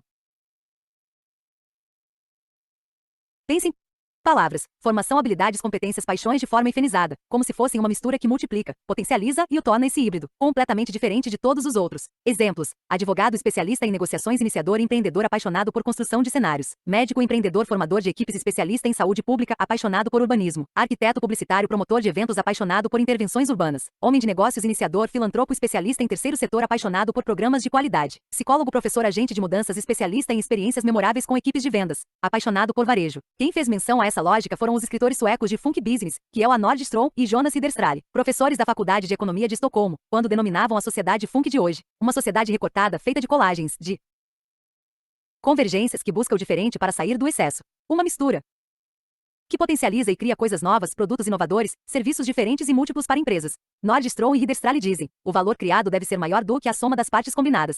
Em outras palavras, a hifenização lucrativa requer combinação de coisas de tal maneira que seja criado valor extra. Você pode aplicar essa teoria para construir sua posição diferenciada de marca pessoal. Uma combinação única, singular, com base nas suas competências, que seja inatingível pelos seus pares no mercado. Reflita sobre a diferença singular e o valor que pode existir no mercado entre um publicitário genérico e igual a todos os outros publicitários, que por sinal são muito parecidos entre si, e um publicitário designer especialista em imagem apaixonado por inovação. Quem você acredita que torna singular sua posição no mercado? Quem você acha que pode gerar valor com base na sua posição única? Agora pense, que conjunto de habilidades e especializações podem torná-lo diferente dos seus colegas de profissão e aumentar seu valor no mercado? Você é um advogado tributarista, sócio de um escritório de advocacia. Mas o que mais o empolga é o momento da prospecção de novos clientes ou o fechamento do negócio. Como você se denominaria? Em que isso se diferencia de outros milhares de advogados tributaristas com a mesma formação que você, sócios de outros escritórios? Que valor você acha que esse acervo pessoal de marca pode ter para outro negócio que exija conhecimento de leis tributárias e em que o mais importante seja a prospecção e o fechamento de negócios fora da área do direito? Você é um engenheiro civil, mas a parte da sua rotina em que você consegue brilhar mais é o desenvolvimento de um novo empreendimento, ou a discussão do projeto com o empreendedor, ou os financiadores. Você se empolga mais com a venda interna do projeto, e fica fascinado com a capacidade que você tem de incutir nos outros uma ideia diferenciada? Você seria capaz de transferir essa habilidade para outros negócios, como levantar fundos para projetos do terceiro setor que necessitem conhecimentos de engenharia, e ao mesmo tempo uma profunda paixão pela venda do projeto. Você é um redator publicitário apaixonado por arte e cinema e profundo conhecedor do assunto. Quando escreve sobre isso, o tempo não existe e você passa horas mergulhado, como se fosse a única coisa no mundo a fazer. Você faz com paixão e prazer. Em que isso poderia ser valioso numa agência de publicidade? Em que agência essa sua habilidade teria muito valor? Em que isso poderia torná-lo diferente no mercado fora do mundo das agências de publicidade? Que outros setores poderiam precisar de um profissional que escrevesse muito bem e que conhecesse com muita profundidade os temas de cinema e arte? Seria possível migrar para outra posição? Seria possível arriscar uma carreira independente de redator publicitário crítico de arte e cinema? Que funções você executa muito bem, independentemente da sua profissão e do conteúdo técnico, que podem ser transferidas para outro cenário de trabalho? Você é um iniciador ou se julga melhor implementador? Não importa qual seja a sua profissão hoje, você se considera um líder nato e formador de equipes talentosas? Onde essa capacidade poderia ser muito valorizada numa área pela qual sempre foi apaixonado? Parta de uma macrovisão. Pense no mercado como um todo, feche um pouco o ângulo de visão e pense em segmentos de negócios. Em seguida, busque as atividades que precisem dessas competências, capacidades, habilidades. Desprenda-se do seu cartão de visita. Se você se olhar tomando como base o nome que está escrito no seu cartão de visita, seu cargo, fechará demais o campo de visão e também as oportunidades. Talvez esse cargo, ou até mesmo sua profissão, não exista mais daqui a alguns anos. Essa é uma visão limitada num mundo que se movimenta de forma frenética, criando e matando especialistas em 3 ou 4 anos. Algumas faculdades são abertas e quando a primeira turma ganha o mercado, a profissão deixa de existir. Se você ficar preso às profissões, correrá sério risco. Os cargos terminam, as denominações mudam, os empregos tradicionais podem deixar de existir ou se transformar amanhã. E você, está agarrado ao seu cartão de visita e acredita que o que está escrito ali representa realmente você? Se você aprofundar a reflexão sobre seu conjunto de talentos únicos, habilidades e competências pessoais, abrirá mão desse leque de possibilidades. Passará a se enxergar de outra forma e não ficará preso a cargos e profissões. Talentos, habilidades e competências podem determinar uma diferença singular e valiosa para sua marca pessoal.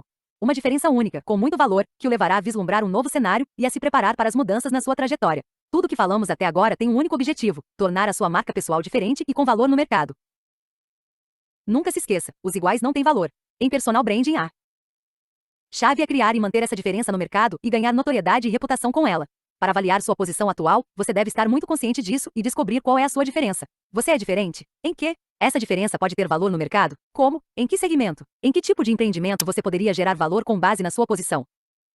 Não se deixe levar pelo autoengano. Da mesma forma, mascarar suas fragilidades não vai levá-lo a lugar algum. O autoconhecimento é fundamental para você saber quem é e ter plena consciência dos seus ativos e passivos. Você precisa ter plena consciência das suas diferenças como marca pessoal.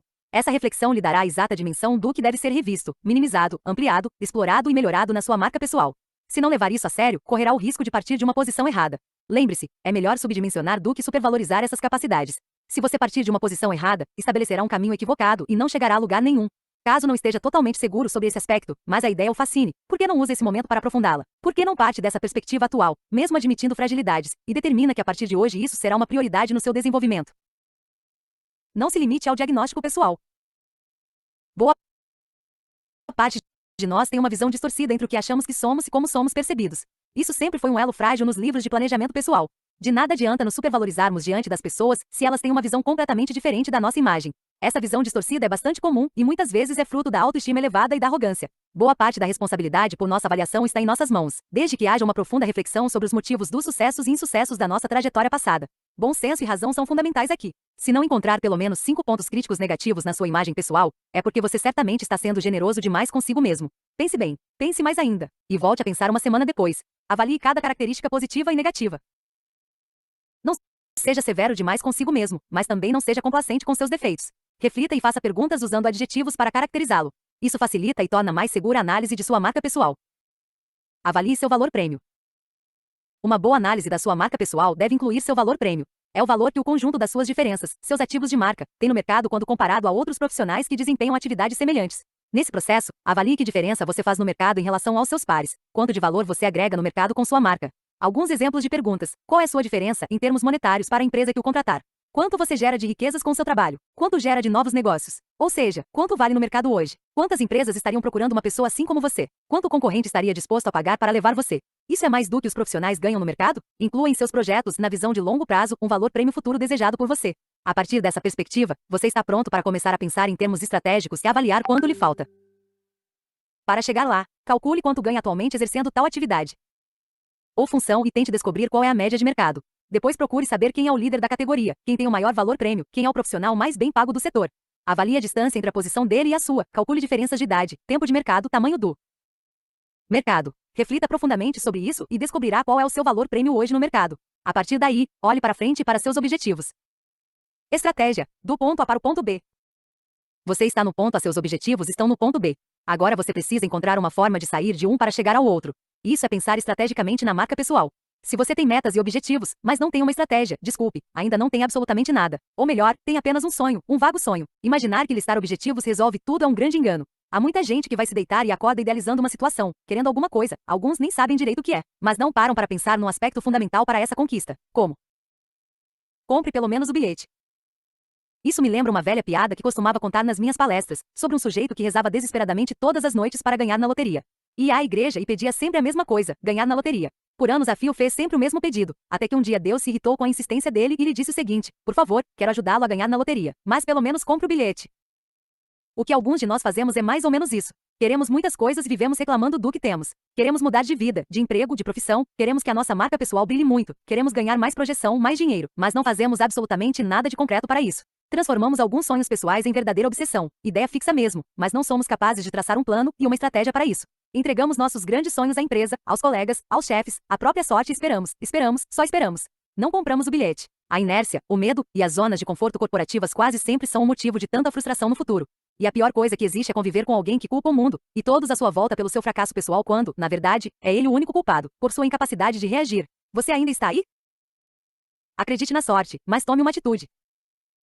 Também acredito na sorte, é claro, mas acredito muito mais no esforço pessoal e na determinação em perseguir o que queremos na vida. Acredito muito mais na atitude. Essa é a porta aberta que atrai muita sorte.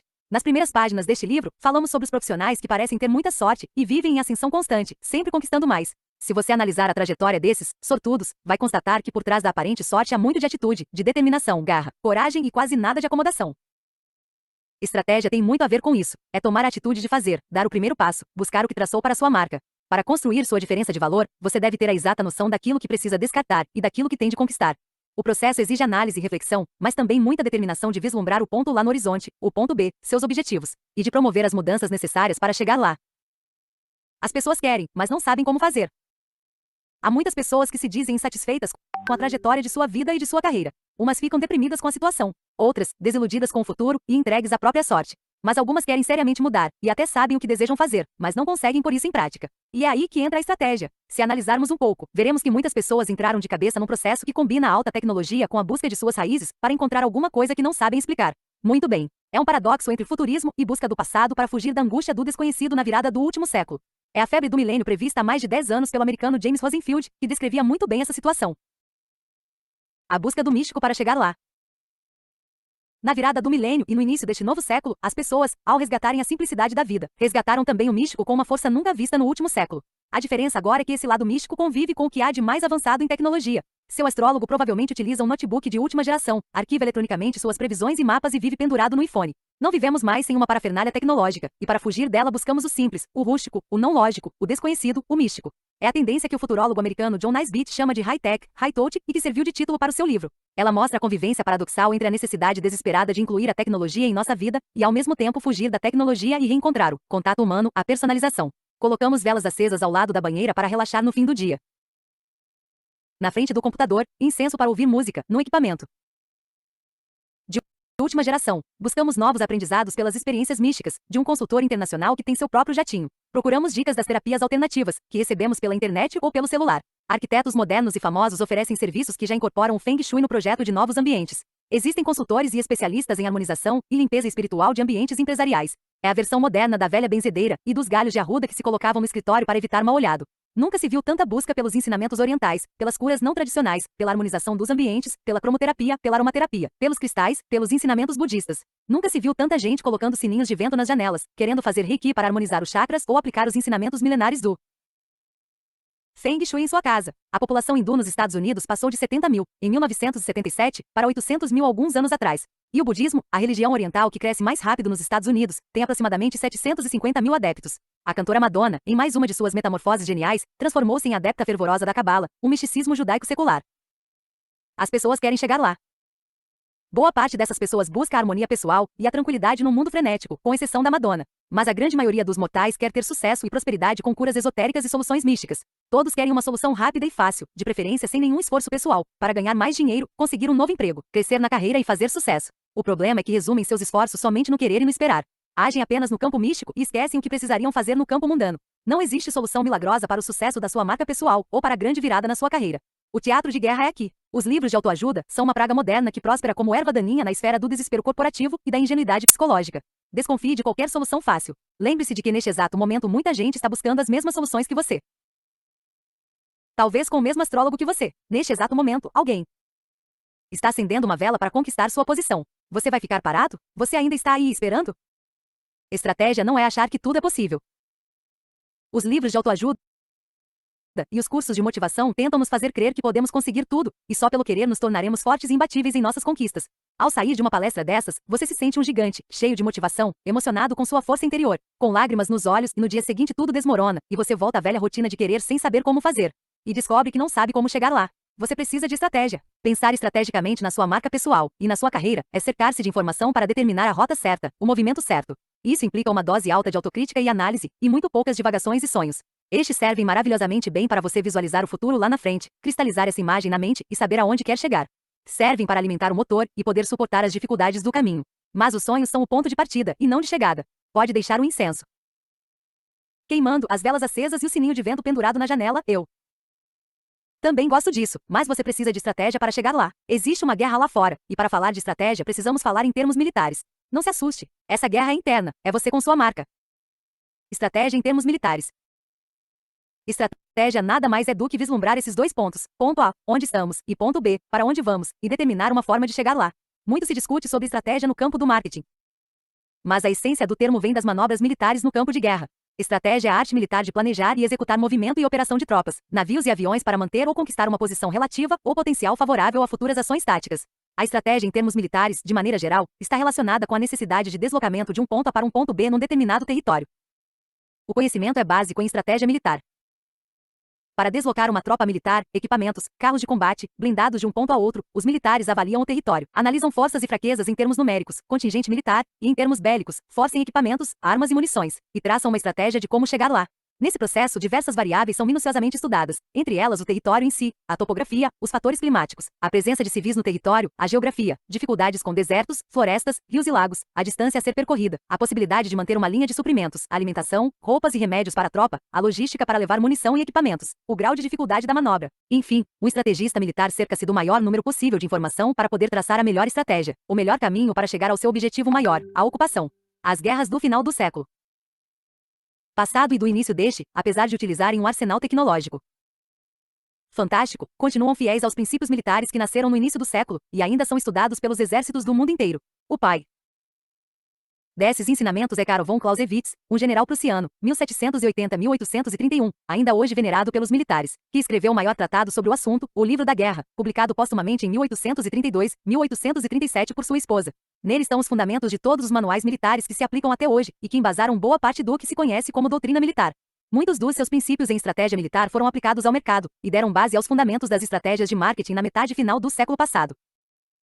O conhecimento é fundamental na estratégia da sua marca pessoal. Você precisa cercar-se do maior número possível de informação sobre o território que vai enfrentar para ter sucesso. Analise a topologia e descubra em que território está entrando. Que mudanças estão ocorrendo? Que valores são críticos nessa área? Que conhecimentos e habilidades são valorizados? Que diferenças são vitais para vencer o jogo lá na frente? Quais funções serão valorizadas? Que tipo de profissional está com os dias contados nesse cenário? Quais são seus inimigos nesse território? Qual é o nível dos profissionais com quem terá de competir? Que grau de dificuldade e que tipo de oposição vai enfrentar? Não existe vitória sem ocupação física. É preciso chegar lá.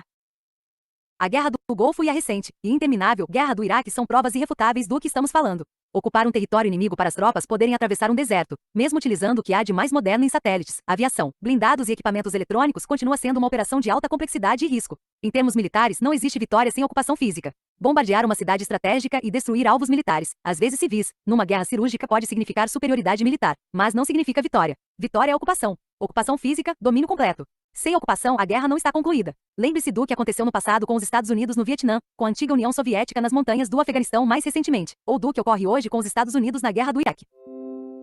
A estratégia e sua marca pessoal. Você precisa pensar de maneira ampla, com certo distanciamento de visão, e olhar o campo como um todo. Isso significa visualizar todo o mercado e o significado da sua marca pessoal, das suas diferenças como marca e da sua posição nesse contexto. O território a ser conquistado são seus objetivos lá na frente, a posição que quer ocupar. A estratégia, conforme o general Clausewitz, determina o tempo, o lugar e as forças a serem empregadas.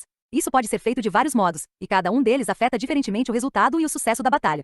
Ou seja, você deve considerar cada um desses elementos na construção da sua estratégia. Quanto tempo vai gastar na realização dos seus objetivos, na preparação e na movimentação tática, em que mercado você está inserido, grau de competitividade em ascensão, estável em declínio, com que forças vai entrar em combate, empresas desta área, profissionais que disputam esse posicionamento, e a força que empregará nesse esforço até realizar seus objetivos, sua disponibilidade de tempo, energia, capital, conhecimentos, bagagem de experiência, habilidades, rede de contatos. Cada elemento combinado estabelecerá graus diferentes de potencialidade na estratégia. Você deve medir cada um, refletir sobre sua capacidade de implementação e determinar a melhor estratégia, lembrando sempre que a melhor delas é aquela que o colocará mais próximo da vitória com o mínimo de perdas, ou seja, aproveitando ao máximo todo o seu potencial, conhecimentos, capacidades, imagem, atitudes. A estratégia está associada ao longo prazo. O sucesso estratégico é a preparação favorável à vitória de cada movimento tático que você vai empreender. A estratégia está associada aos objetivos a longo prazo, e as táticas relacionam-se com metas, ou seja, com o curto prazo. A visão estratégica é a movimentação do todo, é a movimentação geral de um ponto a outro. Está associada ao conceito maior aplicado à marca. A tática está ligada à movimentação ligeira, com os movimentos que você precisa fazer rapidamente, e que devem ser adaptados conforme as condições de cada etapa e a movimentação do mercado. Estratégia e tática. Em termos militares, a tática lida com a forma da batalha individual, enquanto a estratégia lida com seu uso. Ambas, tática e estratégia, afetam as condições dos movimentos e das posições empregadas durante a batalha, e a diferença entre elas é que uma está ligada à forma e outra ao significado. A tática ensina o uso correto e eficaz das forças armadas em batalhas, ao passo que a estratégia ensina o uso das batalhas em guerra. Pense em estratégia como na escalada de uma parede cheia de fendas e frestas. Seu objetivo é chegar lá em cima. Sua tática é aproveitar cada entranha da parede para diminuir o esforço da escalada. E a estratégia é tirar o melhor proveito da parede, gastando o mínimo de energia, no menor tempo possível. Na movimentação tática, você contará com sua própria agilidade e com equipamentos, cordas, sapatos especiais, seu ferramental, seus conhecimentos, suas habilidades. No mercado, você vai tirar proveito das oportunidades que surgirem à sua frente. As fendas e frestas vão escorar seu peso e impulsionar seus próximos passos. Sua trajetória pessoal rumo ao topo segue a mesma lógica. Você traça um plano a longo prazo e uma estratégia para chegar lá. Nesse processo, precisa fazer investimentos pessoais na sua bagagem, seu ferramental, precisa fazer movimentos laterais e em diagonal, mas sem se distanciar do objetivo lá na frente. Ou seja, pode fazer um recuo para tomar mais impulso, pode se deslocar lateralmente ou fazer uma parada estratégica, mas sempre com a ideia de cumprir seu objetivo maior, chegar lá. Pense na escalada como se fosse subir por uma treliça. Imagine sua carreira e sua marca pessoal como se fossem de treliça. Você não conseguiria subir verticalmente, pois teria de fazer muito esforço, e se ficasse somente nos deslocamentos horizontais, estacionária num patamar. Então se desloca nas diagonais, passo a passo, cria forças e empreende nova subida, para um novo patamar. É aí que muita gente se perde. Quando não existe uma estratégia e um ponto visível, foco lá na frente, você acaba se dispersando e fazendo investimentos desnecessários ou contrários ao seu objetivo. Às vezes, muda de emprego para ganhar mais do que recebe hoje, e depois de 2 anos descobre que perdeu o foco e retrocedeu na carreira, perdendo o que já havia conseguido. Por isso, a visão estratégica é muito importante. Por isso, esse foco lá na frente, a longo prazo, é o seu grande sinalizador para responder aos seus questionamentos futuros. Se você não estiver muito concentrado nesse ponto, perderá a rota, e aí poderá ser tarde demais para voltar ao curso. Pense na tática em termos militares.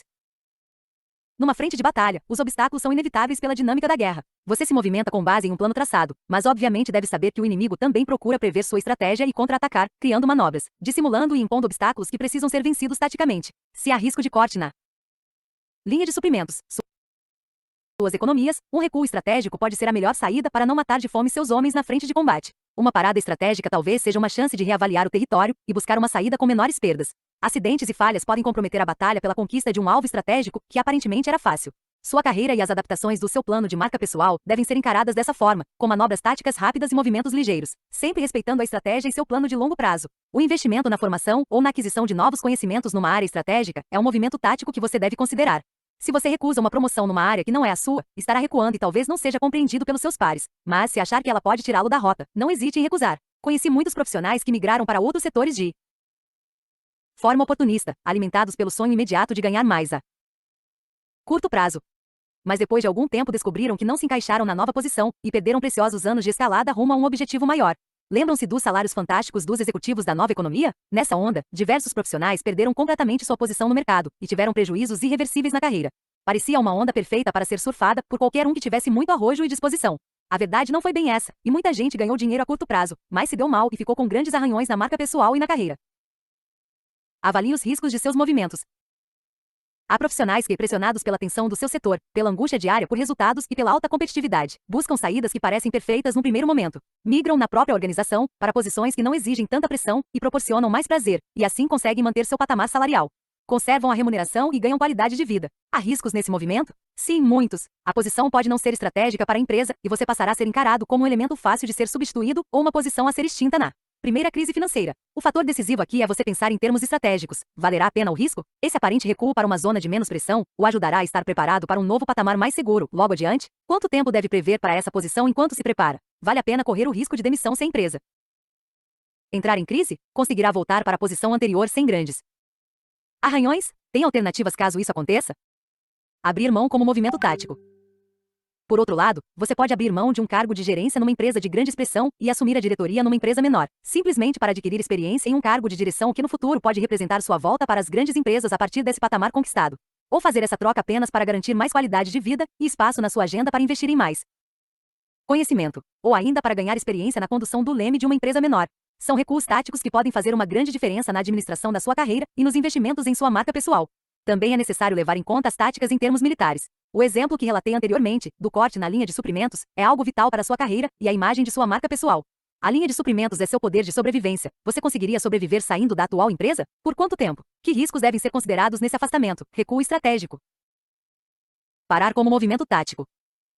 Você precisa considerar se o movimento tático que o tirará do mercado por algum tempo pode agregar valor suficiente à sua marca para lhe permitir voltar ao mercado num patamar superior.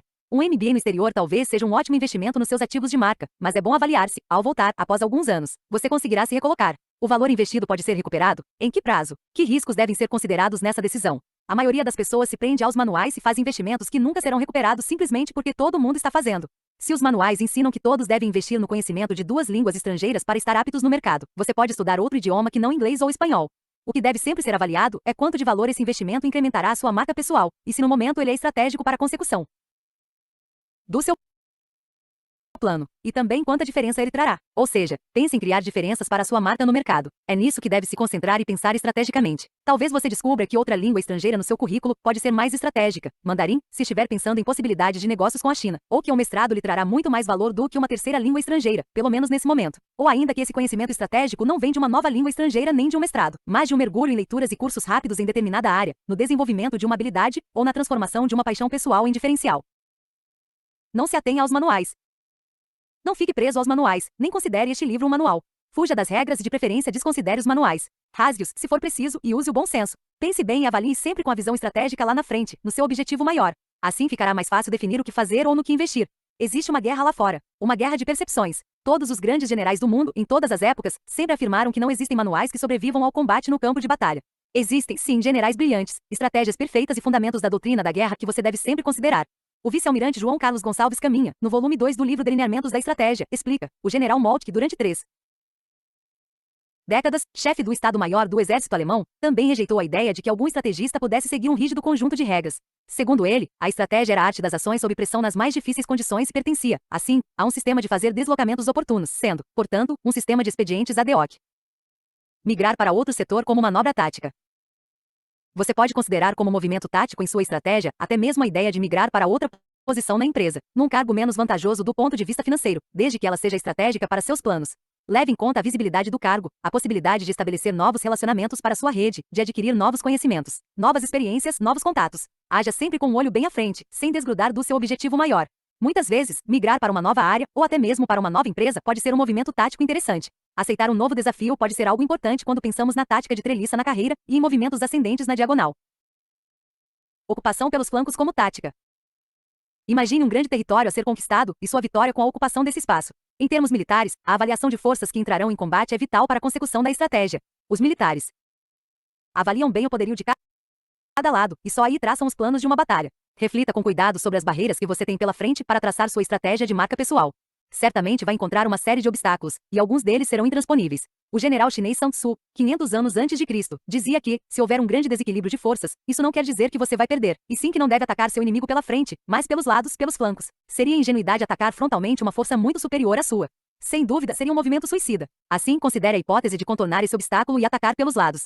Trata-se de uma manobra tática que pode ser um deslocamento lateral estratégico. Transponha isso para sua carreira. Qual é o grande obstáculo à sua frente? Ele é intransponível? Há possibilidade de transpor essa barreira pelas laterais? Dá para contornar? Derrubar o oponente como manobra tática. Os lutadores de vale tudo, uma moda que empolga os homens no mundo todo, e é uma verdadeira febre no Japão, desde os anos 1990. Seguem à risca essa regra. Eventos como o Pride no Japão lotam estádios com cerca de 50 mil pessoas para ver astros desse esporte, que chega a pagar mais de $1 milhão para o vencedor do evento principal. Os astros de vale tudo, boa parte composta de brasileiros, conseguiram se adaptar a diferentes modalidades de luta e tornaram-se mestres de uma nova modalidade, que é um mix de todas elas, uma forma de infinização em que os lutadores dominam com excelência várias especializações marciais, formando uma nova casta de lutadores do mundo das artes marciais. Nos ringues, quando existe desproporção de forças, o oponente mais fraco faz o seguinte: movimenta-se o tempo todo para não virar um alvo fixo, mina as resistências do oponente, com chutes nas pernas para enfraquecê-lo, aguarda com cautela a melhor oportunidade, fugindo em círculos, se for o caso. Cansa o oponente maior, que geralmente tem menor resistência física, por causa do peso, aproveita a melhor oportunidade do oponente para derrubá-lo, estudando as fraquezas do adversário e as chances que ele proporciona, leva a luta para o chão, onde a desproporção de forças fica minimizada pelo emprego de alavancas, finaliza o oponente com uma chave, usando a alavanca como princípio de força. Tomando as lutas de vale tudo ainda como exemplo, você vai constatar que essa tática nada mais é do que a aplicação de ataques pelos flancos para compensar a desproporção de forças, usar a paciência como arma para desestabilizar o inimigo, recuando nos momentos certos para não colocar em risco sua integridade física, e a inteligência para detectar as falhas do inimigo, descobrindo o momento certo para atacar. E, o mais incrível, vencer com golpes que utilizam a alavanca como ferramenta para uma chave. Ou seja, utilizar a força do inimigo contra o próprio inimigo. Os princípios da guerra e a sua marca. Pense neles. Manutenção do objetivo. Você precisa estar o tempo todo focado lá na frente. Posicionamento é vital na guerra, e também na construção de valor para sua marca pessoal. Não importam os reveses você manobra. Lateralmente recua, dá a volta e concentra-se sempre na sua diferença de valor, a visão que quer construir lá na frente. Segurança da ação. Avalie sempre os riscos visando a preservação da integridade da sua imagem de marca e sua reputação, física e moral. Meça os riscos aos terceiros que dependem de você nesses movimentos táticos na carreira. Não fique paralisado, mas não se exponha demais. Avalie sempre o custo-benefício para sua marca e se você quer pagar o preço. Mobilidade de ação. Não haverá uma linha reta nessa trajetória. É preciso buscar espaços alternativos e nunca virar um alvo fixo para os inimigos de mercado. Procure espaços vazios que lhe permitam encaixe perfeito, visibilidade e longevidade para sua marca. Emprego do poder ofensivo. Use todo o poder do seu DNA de marca para desferir golpes no inimigo e criar seu espaço de marca na mente do público-alvo. Reúna todas as suas forças, competências, habilidades, conhecimentos, virtudes, imagem, em favor do objetivo lá na frente. Exponha sempre, de forma escancarada, suas diferenças de marca e os atributos que o tornam único. Economia de forças. Uma estratégia perfeita é aquela que comete menos erros e economiza energia do seu lado. Cometer menos erros significa preparar bem seu plano de voo para alcançar o máximo com o mínimo esforço. Cometer menos erros é não dar oportunidade de vitória ao inimigo. Concentração de forças é o emprego da maior força possível num ponto decisivo. Esse é o princípio do posicionamento. Escolha o ponto certo e concentre-se nele com todas as forças. Jamais ataque numa frente ampla. Pelo contrário, lembre-se dos princípios de posicionamento na frente de batalha. Se não tem a superioridade absoluta, você precisa encontrar a superioridade relativa num ponto-chave e concentrar ali todas as energias. Surpresa, trabalhe em silêncio, movimente-se nas sombras enquanto os outros descansam, acompanhe a topologia do terreno tirando proveito de cada área, de cada situação, prepare-se o tempo todo e surpreenda com seus movimentos. O que isso tem a ver com a minha marca pessoal? Agora, pense estrategicamente na sua marca pessoal e na sua carreira com base nesses princípios básicos da guerra. Pense em estratégia e nas manobras táticas partindo das perguntas e reflexões a seguir. Não me olhe assim, eu disse que você estava no meio de uma guerra. O que você pode fazer diante dos obstáculos? Existem coisas que você pode mudar e outras que não pode. Ponto. Mas isso não significa que tenha de abdicar dos seus planos, mas sim que não tem todas as respostas, pelo menos neste momento. O importante é saber exatamente quais são seus obstáculos, que barreiras enfrentará para concretizar seus planos. Ter esse conhecimento já implica metade da batalha ganha. Coloque tudo no papel, reflita e comece a encarar as barreiras de frente. Você vai descobrir que algumas não eram tão complexas como pensava. A melhor maneira de enfrentar um problema é imaginar a pior coisa que ele pode causar. A partir daí, você começa a pensar em hipóteses melhores e passa a buscar a solução. É terrível ficar ruminando um problema sem considerá-lo devidamente. Contra que forças você luta neste momento? Nesse processo, descobrirá que algumas dessas forças contrárias estão dentro de você mesmo. São suas crenças e seus paradigmas. Você precisa meditar, refletir, descobrir suas razões, seus medos e encontrar soluções. Boa parte das pessoas depara com grandes dificuldades e atribui isso ao mercado, à profissão ou ao cargo que ocupa, quando na verdade são fragilidades e inseguranças pessoais que só elas podem resolver. Tente avaliar essas forças, lixe aquelas que são de foro íntimo e descubra como neutralizá-las. Você tem inferioridade de forças para chegar lá? Pense sob a ótica de um ataque pelos flancos, como descrevemos anteriormente. Não cogite desistir, porque tecnicamente você está em posição inferior. Avalie as alternativas, as saídas laterais, as áreas desguarnecidas. Descubra de quanto tempo precisaria para contornar esse obstáculo e quanto de energia poderia aplicar nesse esforço lateral. Lembre-se dos recuos táticos. Observe se não existe possibilidade de migrações para outras áreas, outros setores ou outras empresas menores que lhe possibilitariam esse deslocamento tático. Finja-se de morto por um tempo e prepare-se. Invista em você e no seu ferramental, para um ataque surpresa a médio prazo. Que fragilidades precisa contornar para aumentar suas chances? Pegue imediatamente sua lista de fragilidades, seu passivo de marca, e reflita sobre cada aspecto negativo que você listou. Veja o que pode ser considerado urgente e o que pode ser minimizado a médio prazo sem grandes problemas. Reflita sobre cada um desses aspectos e avalie meticulosamente aqueles que podem representar a vida ou a morte para sua marca. Avalie a dissonância entre os valores que encontra em você mesmo e aqueles que projetou para o seu DNA de marca pessoal. Quais deles podem ser trabalhados imediatamente para corrigir essa dissonância cognitiva e melhorar a percepção, o valor, na sua audiência de marca? Quais caminhos são estratégicos e quais podem ser armadilhas? Lembre-se de que tudo que você está fazendo tem um único objetivo: diferenciar e agregar valor à sua marca pessoal. Torná-la única e com mais valor é seu grande objetivo. Nunca perca essa perspectiva. Ela é seu filtro para a tomada de decisão na avaliação do que é uma oportunidade, um caminho estratégico, e o que é pura armadilha do destino para tirá-lo da sua rota. Para ter clareza, nunca pense somente a curto prazo. Pense estrategicamente a médio e a longo prazos e avalie o significado dessa decisão na sua trajetória de marca pessoal. Pense em termos de reconhecimento da sua marca pessoal e de busca de notoriedade e reputação e não só na visibilidade. A visibilidade a curto prazo pode ser uma armadilha para o futuro. Avalie seus projetos pela ótica da visibilidade. Visibilidade que pode agregar valor à sua marca, gerar novos negócios, melhorar a exposição, comunicar melhor seus atributos positivos, mas contraponha sempre pela ótica da longevidade da sua marca pessoal. Esses são os dois vetores a ser considerados para quem almeja o sucesso na construção de sua marca pessoal. A alta visibilidade pode gerar ganhos imediatos, mas também comprometer seus planos no futuro, se não for bem calculada. Visibilidade boa para sua marca é aquela que agrega valor, que o coloca no campo onde quer ser percebido, que valoriza seus melhores atributos. Visibilidade ideal é a que produz sinergia entre seus valores de marca, que reforça seu DNA de marca pessoal. Avalie bem cada movimento e abra mão daqueles que forem oportunistas demais. Descarte toda a visibilidade que o distanciar do seu DNA de marca. A armadilha da visibilidade para o umbigo. Exposições na coluna social são ótimas para o ego, mas, dependendo do ramo em que você atua, podem diminuir seu valor como profissional e comprometer sua imagem a longo prazo. Ser conhecido pela grande massa que talvez não interesse, pelos leitores de coluna social e pelas revistas de fofocas, pode não ser nada valioso para sua marca e muitas vezes representa até um gol contra na carreira. Pense no absurdo a que alguns profissionais têm de se submeter simplesmente para aparecer numa revista de celebridades. É patético ver algumas celebridades segurando uma enorme escova de dentes com a marca do patrocinador só para aparecer na revista. E, é claro, passar um fim de semana comendo de graça numa praia famosa cheia de outros famosos. Visibilidade alta e ego inflado, mas zero de valor agregado para a marca. Muitas vezes seria melhor manter um clima de mistério sobre a vida pessoal para evitar que as pessoas se decepcionassem com você naquele roupão ridículo à beira da piscina. Naquela mesa falsa no jardim, tomando suco de laranja com a família, e todos com cara de propaganda americana de margarina. Busque exposições com valor para sua marca. Dar uma palestra pode ser uma ótima oportunidade, dependendo do público-alvo, da credibilidade do evento e do que a palestra significa para sua carreira. Pode ser ótimo para sua imagem e para a notoriedade da sua marca. Você pode concretizar a oportunidade de enfocar toda a sua força, como especialista, e conquistar o público com sua performance. Mas, como toda ação de visibilidade envolve riscos, se você não estiver preparado o suficiente ou não for o tipo de exposição em que tem ótima performance, talvez seja muito ruim para a sua imagem. Avalie também estrategicamente o tipo de exposição que você terá e se realmente vale a pena o esforço. Se aceitar todos os convites para palestras e entrevistas, você vai virar arroz de festa e perderá o valor. Caso seja extremamente seletivo, pode perder ótimas oportunidades de exposição e tornar-se um sujeito snob. Avalie muito bem o que é estratégico e o que é armadilha. Isso ajudará a se manter no caminho dos seus objetivos.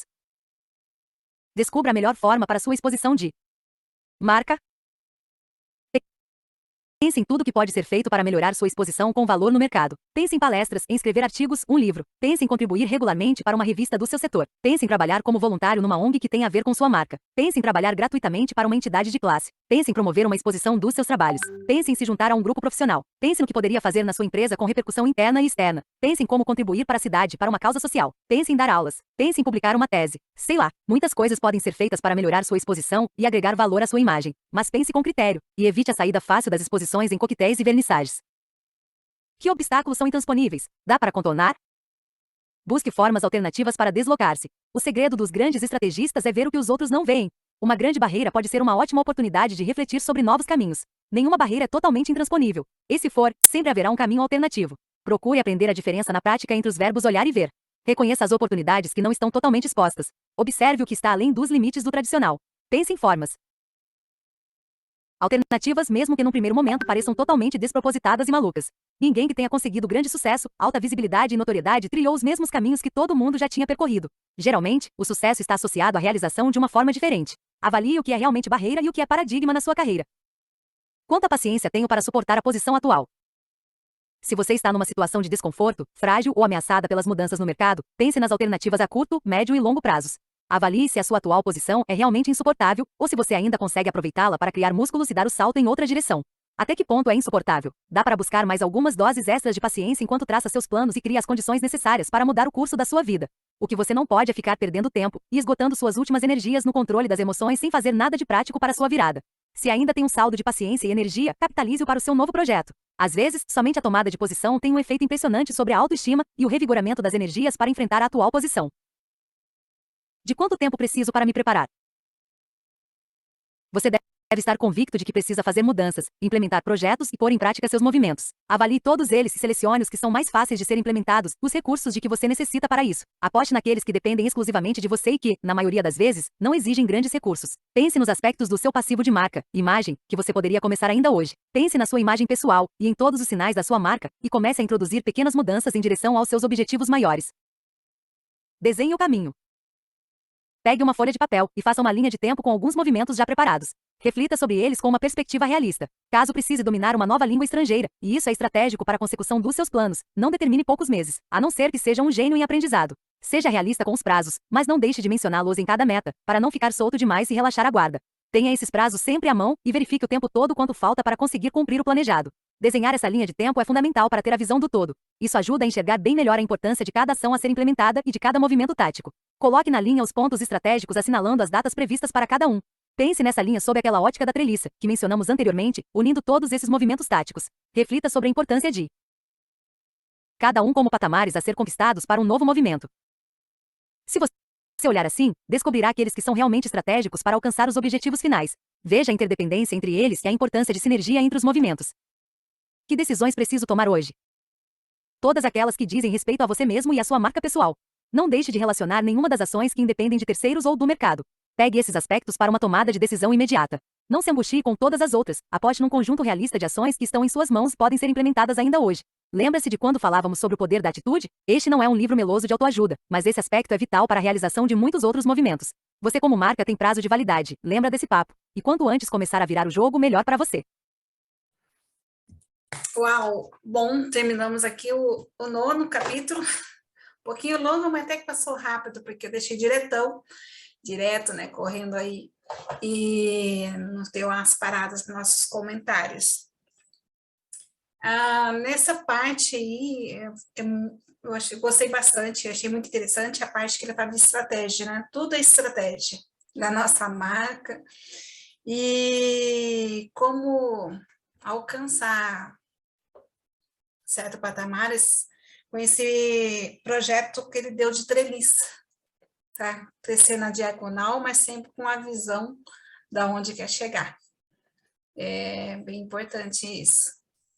Estou gostando bastante desse livro. Ontem ouvindo e hoje mais um pouco. É bem interessante.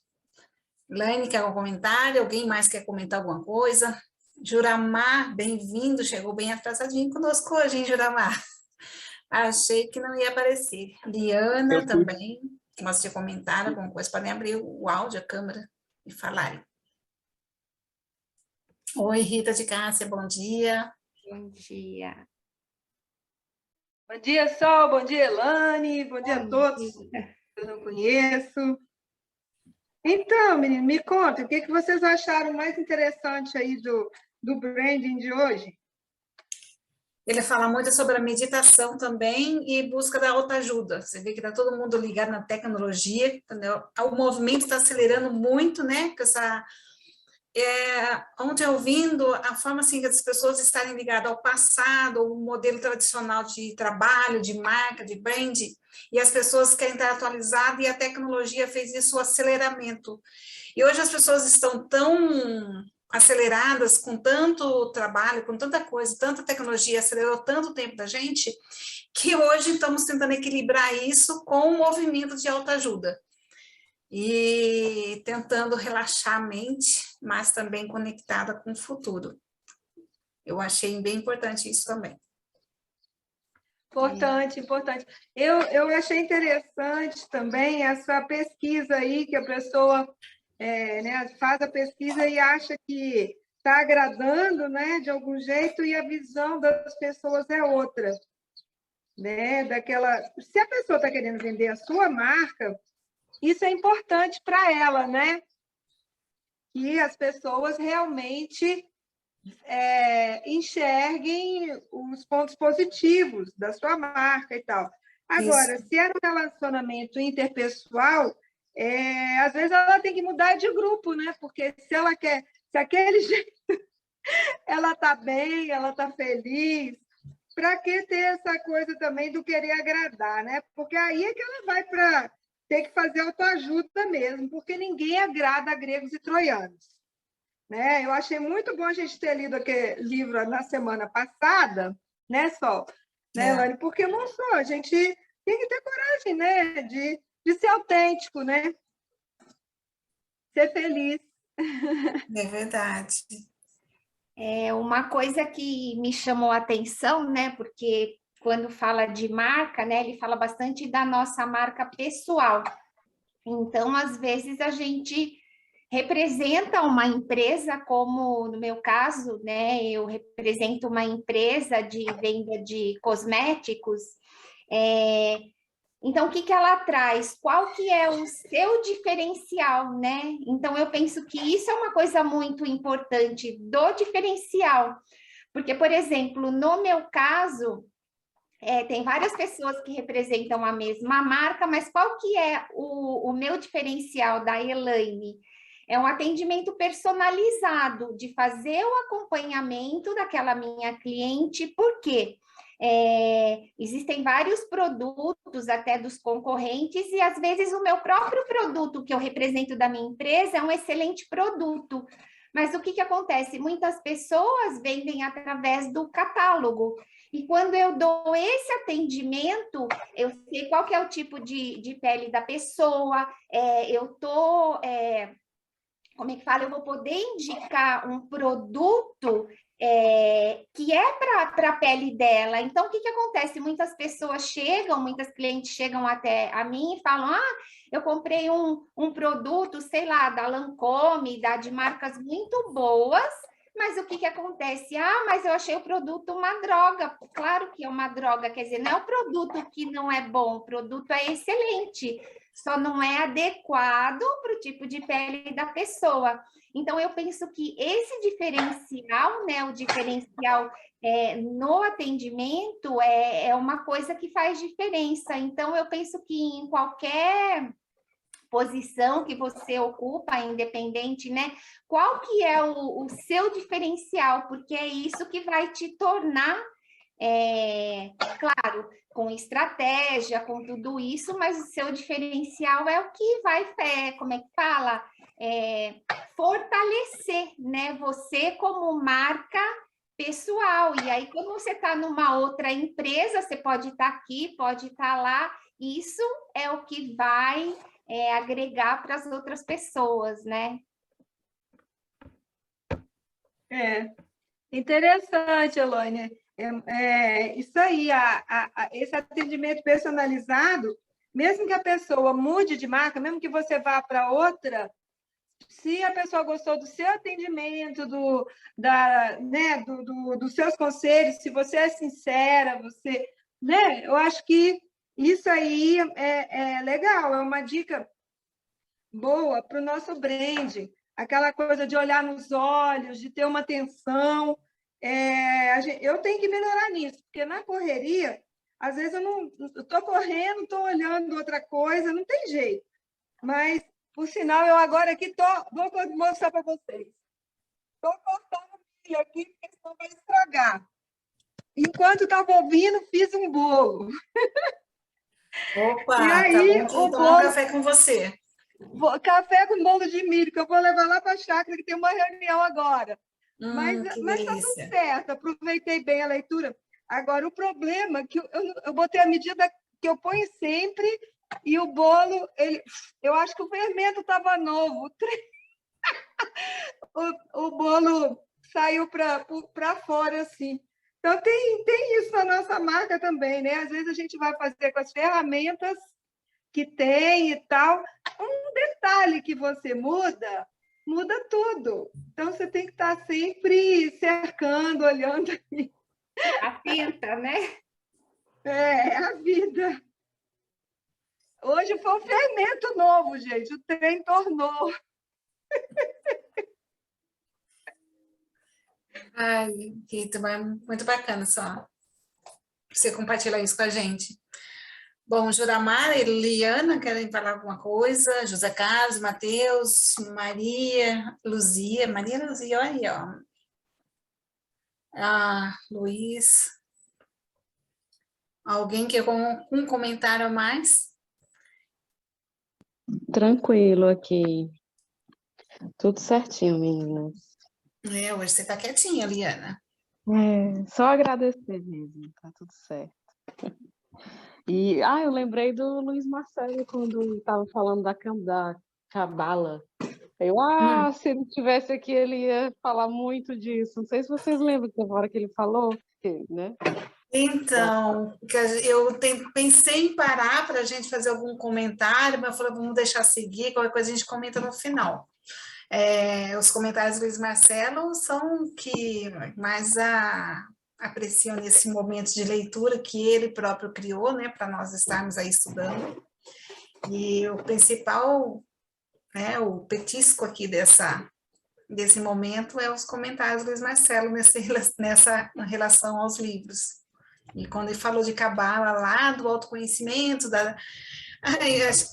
bom lembrar da piada lá foi uma piadinha, né, lá da Madonna. Eu achei bem engraçado. Sim, aliás, eu foi preciso ótimo. lembrar de falar para o meu marido, que meu marido é o fã, se diria, desde solteiro, número 1 da Madonna. E é bom lembrar dessa piadinha para ele. Mas foi bem legal, né, Liana? E a Madonna, ela é uma das difusoras, uma que espalhou os primeiros cabalistas aí que eu conheço, que veio falar, quando chegou até a mim, falar sobre cabala. E agora eu estudando com o Luiz Marcelo, que é um grande conhecedor aí da área, que nos traz também. Bom, gente, já que ninguém tem mais nada a comentar, eu acho que nosso momento aqui acabou. Excelente livro. Amanhã temos os capítulos 10 e 11, o final, parte final, também acho que ao mesmo tempo de hoje. Estamos dando aí uma paz, uma tranquilidade para Luiz Marcelo, e estamos aqui assumindo esse momento para que todos nós temos a chance e oportunidade, né, de estar ouvindo esse livro que está muito bom, hein? Eu estava ontem gravando essa sessão, tendo subiu tudo lá para o canal para poder estar acelerando. A primeira parte foi um pouco no tempo normal, mas depois eu consegui subir tudo e passar mais rápido. Minha filha ouvindo, né? Eu estava falando ontem, eu gravando aqui, minha filha ouvindo, estava falando para ela, falou, ótimo livro, você está aí, já está procurando um novo trabalho, novas oportunidades e já analisando o seu brand. Mas é muito bacana. Gente, muito obrigada. Alguém quer comentar alguma coisa? Estou encerrando aqui. Então, tenham um lindo dia para a gravação.